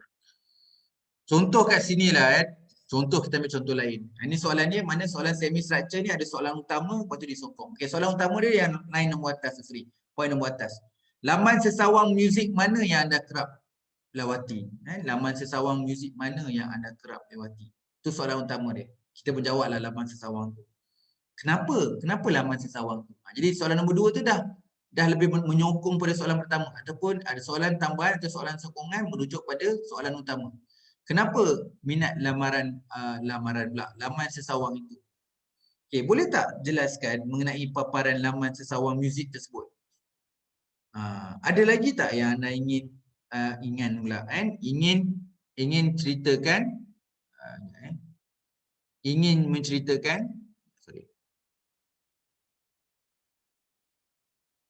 Ada lagi tak yang anda ingin ceritakan mengenai laman sesawang itu? Okey, terima kasih. Soalan yang terakhir, soalan penutup. Ada lagi tak yang anda ingin kongsikan sebab-sebab lain yang anda kerap mengunjungi laman sesawang muzik itu? Nampak tak? Kita ada 5 soalan. Soalan pertama tu straightforward. Dia kata laman sesawang muzik mana yang anda kerap lewati? Kenapa laman sesawang tersebut, laman sesawang muzik tersebut? Boleh jelaskan mengenai paparan laman sesawang muzik itu? Apa lagi anda ingin ceritakan dalam masa sawang? Ada lagi tak yang anda ingin kongsikan sebab-sebab lain anda kerap mengunjungi? Ada soalan semi structure. Temu bual tidak berstruktur. Ini soalan terbuka. Ini soalan spontan. Tak ada soalan, secara tiba-tiba kan, lebih fleksibel, bersifat penerokaan, kurang lebih seperti perbualan, digunakan seperti pekaji tidak cukup mengetahui tentang fenomena untuk mengukuhkan soalan. Okey, dia macam-macam perkara, bergantung pada orang yang kita interview. Kadang-kadang beberapa perkara tu yang dia menerangkan daripada soalan yang dia terangkan tu, kita bina pula soalan untuk dapatkan extension. Tujuan adalah untuk belajar dari temu bual ini, digunakan terutama dalam kajian penyelidikan strategi penyelidikan etnografi, pemerhatian peserta ataupun kajian kes. Dalam kualitatif ada tu, kan? Kita ada etnografi, fenomenologi, grounded theory. Yang tu saya tak detailkan lah. Mungkin terlalu tinggi untuk FYP. Mencukir untuk mendapatkan makna. Okay, bila kita buat interview tu, kita dapat meaningful, kita dapat understanding, kita dapat increase knowledge. Tu kelebihan dalam interview. Mengetahui pada masa bilakah responden menyatakan idenya dengan jelas, bila ia perlu menjelaskan lanjut untuk memastikan yang dia dipahami oleh orang yang membaca. Okay, contoh-contoh soalan tidak berstruktur ni, bagaimana anda melihat diri anda untuk 5 tahun akan datang? Santai soalan macam kita dalam perbualan. Kau predict macam mana kau 5 tahun akan datang kan? Apa kekuatan anda yang terbaik? Apa kelemahan anda yang paling ketara? Apakah subjek anda yang disukai universiti? Kan? Kalau macam saya kan, ni soalan ni orang tanya kat saya. Apa kelemahan yang anda ketara? Saya kata saya tak tahu benda tu kelemahan ke atau kekurangan. Kalau orang buat A, saya suka buat B. Kan? Lagi ni tentang benda bukan kata halal haram lah kan. Yang halal halal lah kan. Yang haram tak buat. Tapi konsep dia memang kalau orang buat A, saya akan usaha untuk buat B. Jadi sebab itulah kenapa kita dalam satu perkara tu kita nak interview, orang nak interview saya sebab orang nak tahu kenapa saya berbeza dengan orang lain. Jadi kalau orang kata kita kena ada plan perancangan jangka panjang untuk buat tindakan, saya rasa saya tak setuju. Saya kata kita perlukan plan jangka masa pendek untuk buat tindakan. Lagi cepat kita merancang, lagi cepat kita bertindak, akan mendapat keputusan yang cepat. Jadi mungkinlah bertentangan dengan teori. Jadi orang sukalah buat interview dengan individu-individu yang berlainan untuk mendapatkan perspektif yang kaya. Biasa kita interview orang ni dapat jawapan sama je. Bila interview orang ni dapat memperkayakan. Itu kelebihan dalam kualitatif lah. Okey, apa subjek yang paling anda suka? Kenapa kami perlu mengambil anda bekerja? Ini kalau interview bekerja lah kan. Soalan spontan. Mana ada orang interview ada soalan kat depan? Tak ada. Okay, kenapa you nak kerja kat syarikat kita orang? Kan? Kenapa anda berminat untuk mendapatkan pekerjaan ini? Itu soalan-soalan tidak berstruktur, soalan bebas. Okey. Okey, ini contoh-contoh soalan temu bual yang baik. Okey, secara keseluruhan soalan temu bual yang baik adalah soalan yang terbuka macam tadi unstructured. Ada semi structured, tapi kita boleh gunakan juga untuk structured. Menghasilkan data deskriptif, boleh buat explanatory, dapat menjelaskan, kita boleh buat soalan interview untuk penerokaan. Beritahu saya tentang masa ketika, beri saya contoh, beritahu saya lebih lanjut, bagaimana. So, sebuah penyelidikan tu kita nak supaya membuka ruang secara terbuka untuk orang yang kita tanya tu secara bebas dan secara fleksi boleh mengembangkan jawapan dia ataupun penerangan dia. Yang kita kena elak adalah soalan multiple soalan. Dalam satu soalan ada banyak soalan. Itu tak digalakkan lah. Bagaimana perasaan anda tentang tenaga pengajar, tugasan dan jururawat kelas? Banyak, 3 perkara nak tanya tu. Bagaimana perasaan anda tentang tenaga pengajar, tugasan dan jururawat kelas? Mungkin nanti dia jawab dia tertinggal. Jangan tanya banyak soalan dalam satu soalan. Okey, soalan leading. Apakah masalah yang anda alami sejak kehilangan pekerjaan? Baru soalan pertama interview, baru duduk kan? Baru je duduk berapa minit, terus tanya soalan pertama, apa masalah emosi anda alami sejak kehilangan pekerjaan? Janganlah buat soalan leading macam tu. Soalan ni boleh tanya nanti bawah-bawah lah. Okey, soalan ya atau tidak? Kalau tanya soalan ya dan tidak, baik buat soal sidik. Yang tak sesuai lah kita buat temu bual. Okey, temu bual prop. Prop ni menyiasat. Ni ada orang suka jadi orang buat kualitatif sebab dia suka menyiasat.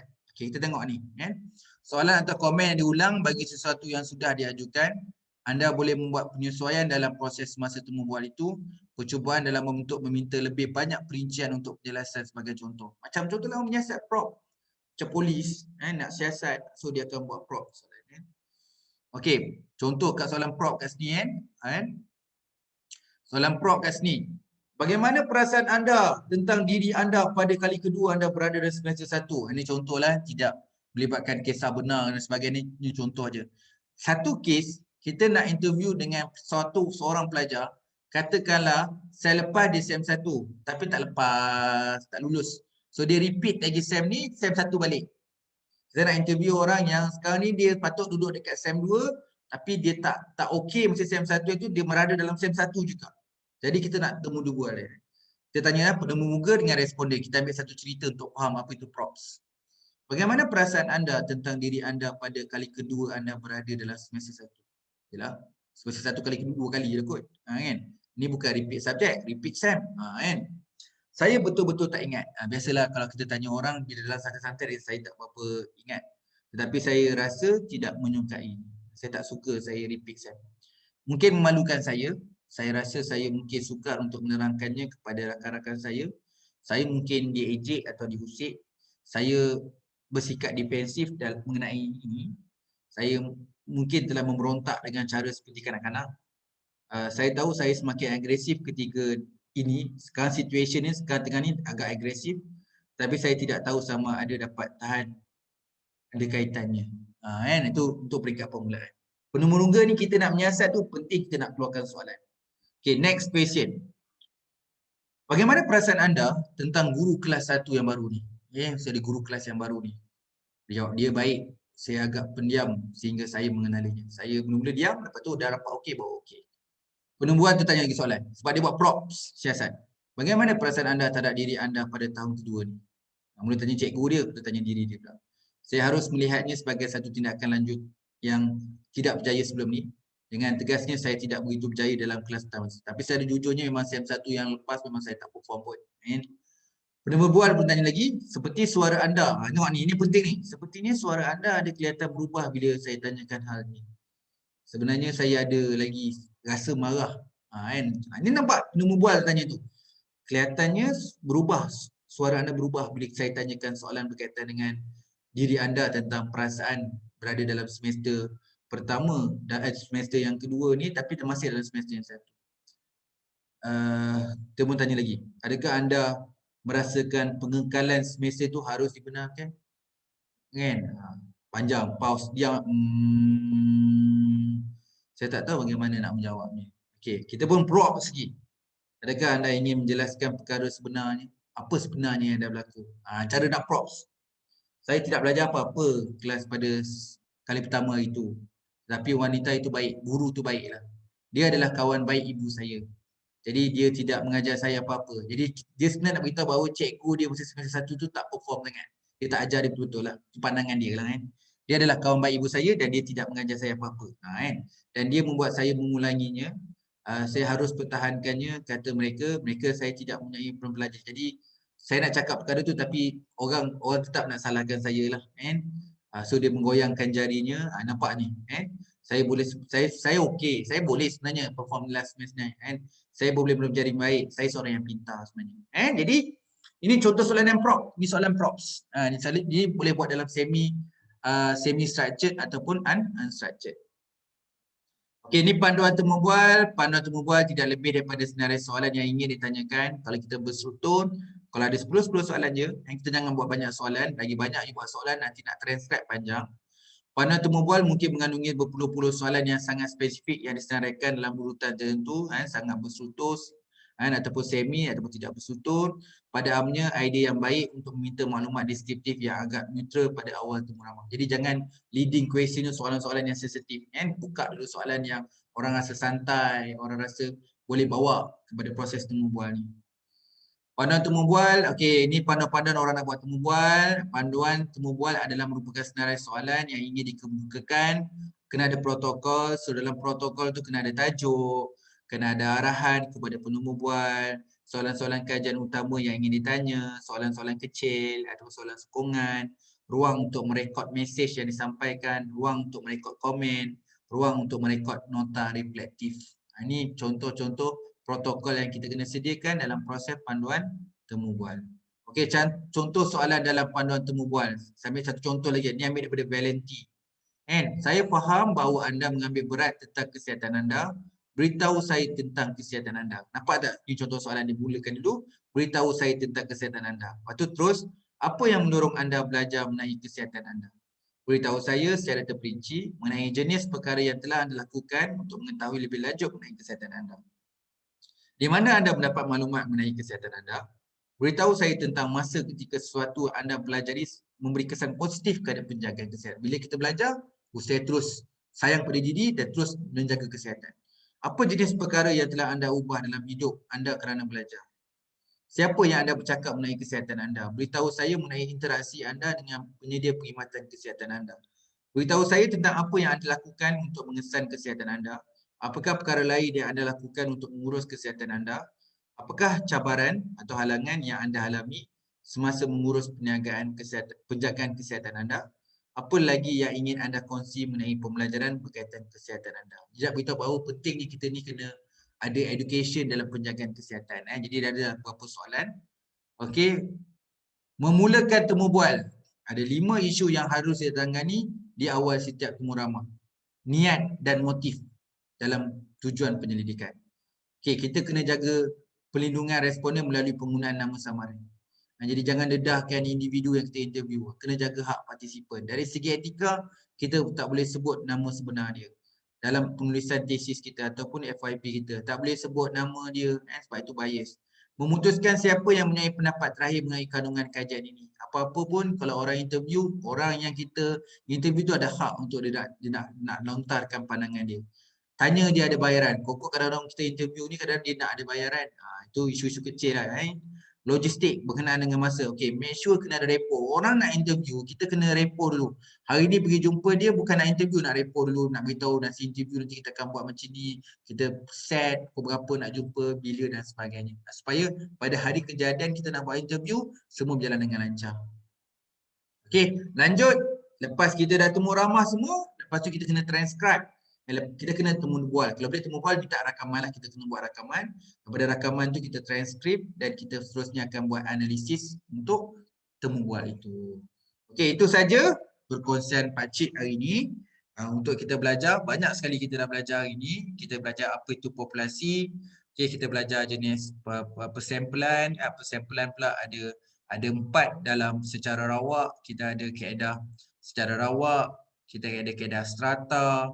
Kita ada kaedah sistematik, kita ada kaedah cluster, lepas tu bukan kebarangkalian, kita ada purposive, kita ada convenience, kita ada quota, kita ada snowball, kita ada volunteer. Kemudian kita dah belajar berkaitan dengan pemboleh ubah, apa itu IV, DV, ada sedikit untuk moderating, mediating. Kita dah belajar model hipotesis. Model hipotesis dan kita belajar juga jenis hipotesis. Hipotesis null, hipotesis one, hipotesis tertutup, hipotesis terbuka. Kita dah belajar dah. Ada satu IV, model hubungan hipotesis. Ada satu IV, satu DV. Ada 2 IV, 1 DV. Ada 3 DV, 1 DV. Ada 1 IV, 2 DV. Ada 2 DV, ada 2 IV. Jadi kemudian kita dah belajar juga apa tu penyelidikan survey, tinjauan. Kita dah belajar penyelidikan eksperimen. Dan last sekali tadi kita belajar temu bual. Okey, banyak sekali kita belajar hari ini. Semoga mendapat manfaat. Okey, jadi saya buka jika ada soalan. Ada soalan? Setakat ni ada soalan untuk ditanya berkaitan dengan pembelajaran kita hari ini. Ada soalan setakat ni? Boleh faham? Pakcik, saya ada soalan. Ya, saya. Saya kurang jelas yang sistematik tu, yang ganda 7 tu. Oh, dia macam ni. Okey, kita putar balik jap Sistematik tu dalam keadaan macam ni. Jap Kita putar balik dekat slide supaya lebih faham. Sistematik tu senang je, tak susah. Jap saya pergi ke slide. Okey, yang ni. Okey, tadi boleh faham tak cerita kita tadi? Yang cerita kita cadang nak buat populasi kita di kalangan cikgu yang mengajar perdagangan tingkatan 4 di negeri Perak ada 3,000. So 3,000 tu adalah populasi. Okey, populasi. Kemudian bila kita, yang ni saya tak ajar lagi, nanti kita akan ajar nanti lepas kita buat SPSS. Sebab saya nak ajar buat macam mana nak buat soal sidik, itu saja saya sampling. Okey, katakan merujuk formula dan table. Kalau kita nak guna persampulan, kalau populasi 3,000, kita kena dapatkan 384 sampel. So kita kena dapatkan soal sidik sebanyak 384.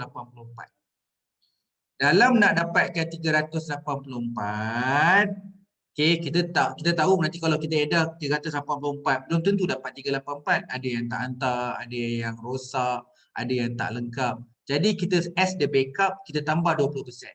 Jadi 384 kalau tambah lagi 20%, jadi berapa 384 campur 20%? Saya kirakan tadi 70 berapa tadi 76.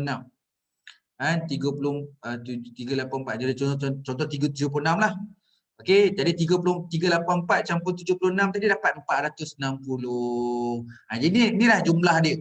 460 soal sidik yang ingin diedarkan. Tapi nak edar tu kat siapa? Kita ada 3,000 ni. Kita ada 3,000 ni, nak edar 460 je. Okey, kita ada senarai nama cikgu daripada huruf A. Huruf A sampai huruf Z. Guru Perdagangan Tingkatan 4 yang ajar Perdagangan Tingkatan 4 di Negeri Perak. Ada 3,000 nama senarai cikgu. Okey, jadi kita nak dapatkan cuma 460. Kita nak pilih 460 daripada 3,000. Jadi 3,000 bahagi dengan 460 dapatlah 7. Kita bundarkan dapat 7. Berdasarkan senarai nama cikgu tadi, okey kita pergi. Siapa yang nama dia nombor 7? Gandaan 7. 7, 14, 21, 28, 35 sampailah kepada 3,000. Jadi yang 7, 14 tu kita campur-campur cukuplah 460. Orang ni lah yang kita akan hantar post ke email ke, yang terpilih sampel ni akan dijadikan sampel kajian kita. Kalau macam tu faham tak?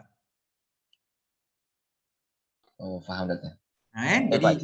Jadi dengan apa syarat dia kalau nak buat pakai kaedah sistematik? Kita kena ada senarai nama.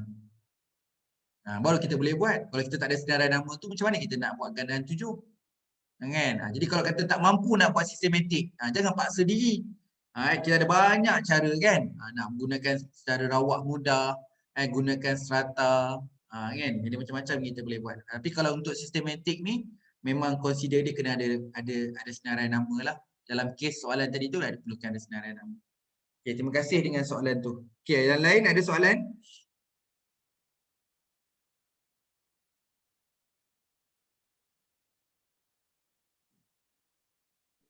Pakcik, satu lagi. Okey. Yang beza kualitatif dengan kuantitatif tu, kualitatif tu lebih kuantitatif kan. Kalau macam kuantitatif tu just edar saja kan soal sidik tu macam mana Pakcik? Dia macam ni lah. Itu kita panggil sebagai instrumen penyelidikan atau dinamakan sebagai teknik penyelidikan. Okey, dalam teknik penyelidikan, okey, kita ada 4 sebenarnya. Ada 4 yang you boleh kumpul. Pertama guna soal sidik. Okey, guna temu bual. Okey, guna observation. Observation melihat, memerhati, kan? Memerhati. Yang lagi ada satu lagi merujuk dokumen. Kita panggil document analysis. Okey, document analysis. Untuk orang kuantitatif, 4-4 dia boleh pakai. Dia nak pakai soal sidik pun boleh, temu bual pun boleh, observation pun boleh, dokumen pun boleh. Kalau untuk kualitatif, 4-4 tu pun boleh pakai juga. Soal sidik dia boleh pakai, temu bual dia boleh pakai, observation dia boleh pakai, dokumen analisis pun boleh pakai. Tetapi beza dia, itu kita belajar minggu lepas. Kalau orang kuantitatif guna soal sidik sebab dia boleh guna hipotesis. Orang kualitatif dia boleh guna soal sidik tapi dia tak boleh sampai hipotesis. Temu bual. Orang kuantitatif boleh guna temu bual. Tapi temu bual tadi tu dia soalan pendek. Encik nak makan apa? Kan? Tapi orang kualitatif boleh tanya soalan terbuka. Apa pandangan anda 20 tahun hidup di muka bumi Malaysia ni? Itu soalan interview untuk orang kualitatif. Orang kualitatif, orang kuantitatif tak boleh tanya soalan tu. Bila soalan tu, soalan terbuka, orang memberi penjelasan dan penerokan yang mendalam, kita dah langgar sempadan. Orang kuantitatif tak boleh tanya soalan yang melanggar sempadan. Soalan dia jawapan pendek je. Itu soalan dia. Okey, untuk observation. Orang kuantitatif boleh buat observation. Tapi ada senarai semak. Kan orang kerja stock take. Kan? Itu observation lah tu. Berapa produk, berapa buku yang ada. Buku dah ada 6 satu ada 6. Itu orang kuanti. Tapi orang kualitatif, penerokaan. Saya tak pernah sampai kat kawasan ni. Inilah pertama kali saya jejak. Macam-macam saya jumpa. Langit cerah, laut yang tenang. Itu orang kualitatif. Kan? Kalau kita refer dokumen, contoh adalah kan, baca dalam satu buku tu. Berapa kali buku tu menyebut perkataan hutang? Ada 6. Yang tu cara dokumen analisis orang kuantitatif. Tapi kalau orang kualitatif, indah itu dalam buku ni mentafsirkan bahawa hidup kita akan rasa tenang. Itu cara interpretasi orang kualitatif bersastra tu. Itu orang kualitatif. Jadi orang kualitatif ni bila dia temu bual, dia betul-betul menyiasat macam tadi. Prop, detail, tanya sampai terperinci. Kalau dia buat observation, memang dia observe secara terbuka dan tak perlu ada checklist, tak perlu ada senarai semak. Dia betul-betul turun je padang, dia boleh nampak terus. Okey, kemudian kalau guna dokumen, dia boleh faham baca dokumen, dia boleh interpretasi dokumen tu, boleh cerita balik dokumen tu. Tetapi orang kuantitatif tak, orang kuantitatif saintifik. Dia objektif dia tak pusing-pusing, tak pergi kiri, tak kanan. Kalau guna soal sidik, nak bulat, tanda 4, tanda 5, kita analisis. Kalau nak buat observation, mana senarai semak, kita observe berdasarkan senarai semak saja. Kalau nak tengok dokumen, aku tengok dokumen mana yang penting je. Ini ada 4, ada 3, ada 2, betul analisis. Jadi orang kuantitatif bersifat objektif. Macam kita masih exam, jawapan ada 4 je. A, B, C, D, bulat. Tapi orang kualitatif adalah menulis esei. Dia tidak ada jawapan A, B, C. Tak ada jawapan yang betul dan tak ada jawapan yang salah. Itu you kena faham, you kena kuat apa beza antara kuantitatif dan kualitatif. Jangan ambil masa mudah. Okey, dulu kita tak belajar. Senang je. Kalau kualitatif tu interview. Kalau kuantitatif soal sidik. Itu bagi orang yang tak pergi kelas lagi. You all dah pergi kelas, you tahu apa yang sebenarnya.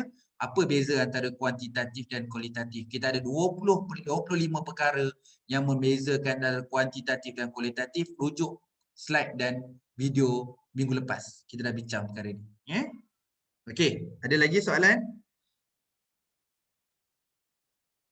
Kita ni kalau belajar kena faham tau. Kena faham. Zaman saya degree dulu saya suka ambil shortcut. Ambil shortcut. Tapi ternyata belajar yang shortcut tu tak bawa ke mana-mana. Bila saya dah bekerja lah. Saya terus terang lah. Lepas saya master baru saya start bekerja. Bila saya bekerja baru saya nampak. Selama ni saya belajar time degree, saya cuba shortcut. Saya cuba shortcutkan diri saya. Shortcut tu tak salah. Kalau saya nak shortcut juga, saya ambil shortcut yang saya faham. Saya tak ambil shortcut yang saya cuba-cuba ambil jalan pintas, tapi saya sebenarnya mengharapkan sesuatu padahal saya tak cukup faham. Jadi kefahaman tu sangat penting lah. Dan sebab tu kalau kita belajar ni kena cuba membayangkan, memberi makna kepada kita lah. Dalam kita relate dalam kehidupan kita. Macam kita belajar populasi kan. Dalam kehidupan kita ni kita tak boleh dapat kesemuanya. Kita boleh dapatkan kesemuanya tapi melibatkan tempoh masa yang panjang. Jadi kita rasa dalam keadaan yang singkat ini tak wajar kita untuk dapatkan semua. Jadi kita kena membuat keputusan yang terbaik yang kita perlu ambil. Keputusan yang terbaik tu mewujudkan kos lepas. Jadi untuk memilih yang baik tu kadang-kadang kita kena faham apa yang terbaik untuk kita. Tadi kena faham lah. Stage you all ni tengah muda, umur zaman-zaman degree ni banyak-banyak perkara yang you nak buat yang kita panggil yang tidak signifikan. Yang tidak signifikan tu bermaksud you tidak tahu sama ada tindakan yang kita buat sekarang itu adalah terbaik untuk kita.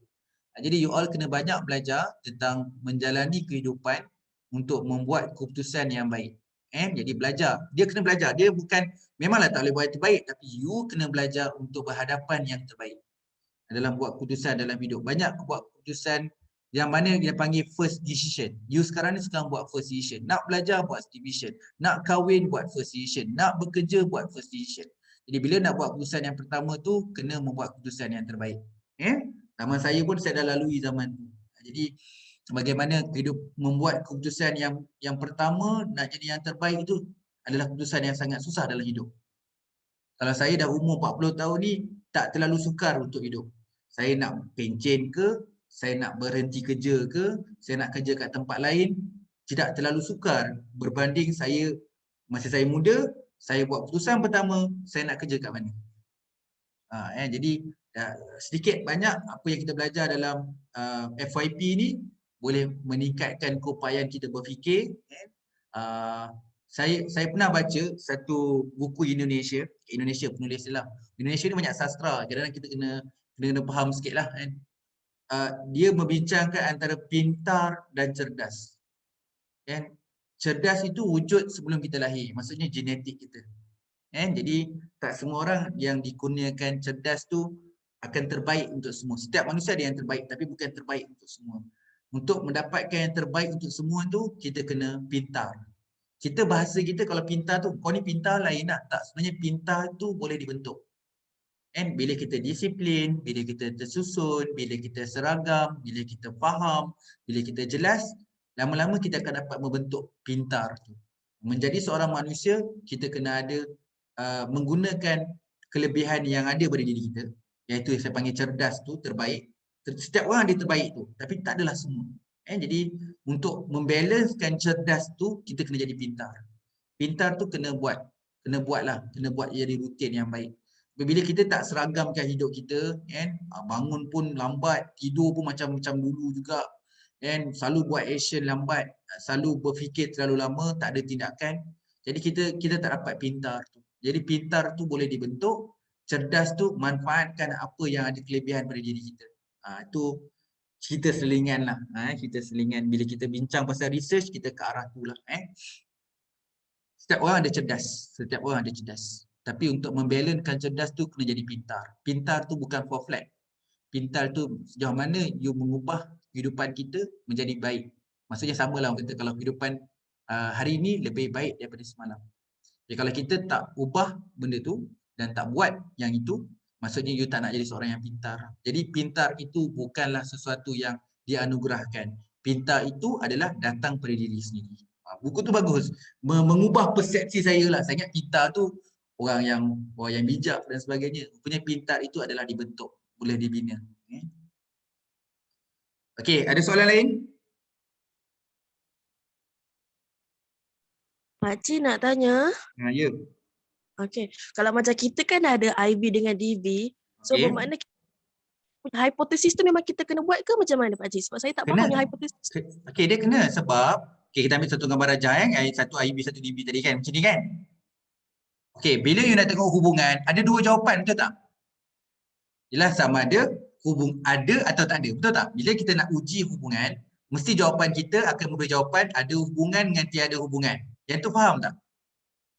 Faham. Jadi kita kena tentukan tak? Kita kena analisis tak? Kena tentukan sama ada hubungan atau tak ada hubungan. Kenalah kan? Macam mana kita nak tahu ada hubungan atau tidak? Kita kenalah buat analisis baru tahu ada hubungan tak ada hubungan. Okey, bila kita nak tentukan ada hubungan, jadi kenalah ada hipotesis. Sebab hipotesis dia dapat tentukan sama ada kita nak pakai, kita akan namakan tadi, nanti kita akan accept H null atau reject H null, atau senang faham macam inilah. Kita akan accept H null atau kita akan accept H1. You ada dua pilihan hidup sekarang ni.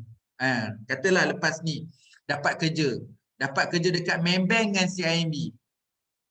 You kena tak buat hipotesis dalam hidup. Macam kita lah dalam hidup, tengok mana yang dekat dengan rumah, mana gaji lagi tinggi, betul tak? Kita akan buat pilihan, betul tak? Jadi bila kita kena ada buat pilihan tu namanya menentukan. Sebab tu kita punya objektif, kalau yang dalam tengok hubungan, kita letak menentukan. Menentukan hubungan antara A dan B. A itu IV, B itu DB.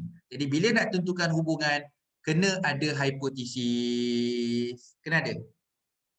Kena ada lah. Yang tak ada hipotesis ni kan, berapa ramai bilangan lelaki dan bilangan perempuan di sekolah. Itu tak perlu hipotesis. Nak hipotesis berapa memang jelas-jelas kot. Lelaki ada 50 orang, perempuan ada 50 orang. Nak hipotesis berapa dah dapat tentukan dah. Dah dapat kenal pasti dah. Kalau kita boleh kenal dan pasti. Saya dah tahu dah lelaki lagi ramai daripada perempuan. Tak perlu hipotesis. Aku tak tahulah. Entah ada hubungan ke tak. Jadi you kena ada hipotesis. Bila kita tak dapat pastikan, bila kita tak dapat, bila kita tak dapat tahu, bila kita tak dapat pastikan, jadi kita kena tentukan. Bila kita kena tentukan, kena ada hipotesis. Yang tu boleh faham tak? Bila kita ada dalam satu situasi, kena membuat pilihan. Kita kena tentukan sama ada A atau B. Jadi perlu hipotesis. Tadi kalau setakat nak tahu berapa ramai bilangan lelaki, bilangan perempuan, tak perlu hipotesis. Nak tengok berapa ramai duduk kat bandar, berapa duduk kat pedalaman, tak perlu hipotesis. Itu. Nak tengok nilai mean je. Siapa mean yang tinggi, mana mean yang rendah, pun tak perlu hipotesis. Sebab tu kenal pasti je. Jadi kalau nak kenal pasti, tak perlu hipotesis. Tapi kalau you nak tentukan, you kena ada hipotesis. Ingat tu je.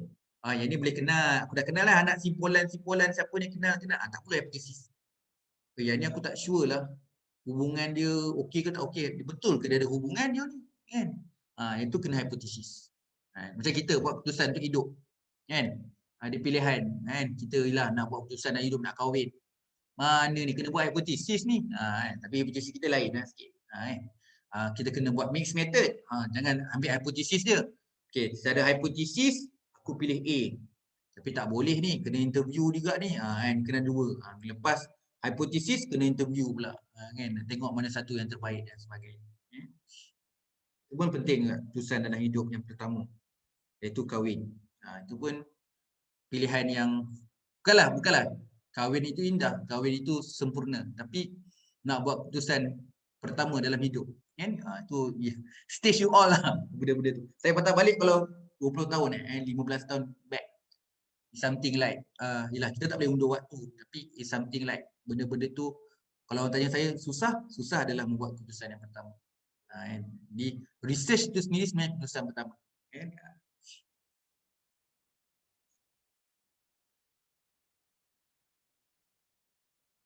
Okey, ada soalan-soalan lain?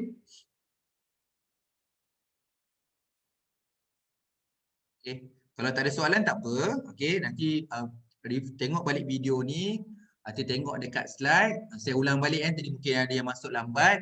Okey, minta semua orang install SPSS, tak kisah versi berapa pun. Install je dulu. Nanti pakcik akan bagi nota, pakcik akan bagi data. Saya akan bagi data supaya kita buat latihan. Jadi seronok sikitlah saya bagi data tu, nanti kita buat sama-sama. Kita buat secara online ni, kita buat sama-sama untuk data. Saya ingat saya perlukan 2 minggu.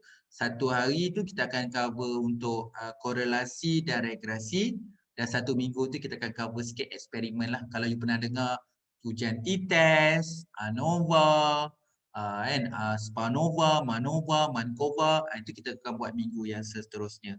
Minggu yang seterusnya nanti lepas analisis tu saya bercadang untuk membincangkan dari segi macam mana kita nak membangunkan soal sidik, atau ada siapa yang nak buat interview, kita akan belajar untuk membangunkan soalan interview nanti. Bukan apalah, at least nanti kalau nak pergi lepas ni nanti nak pergi ke sekolah dan collect data nanti boleh dah buat awal-awal lagi dah soal sidiknya.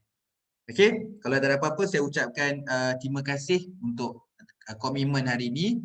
Dan semoga kita dipermudahkan urusan kita dalam pengajian ni.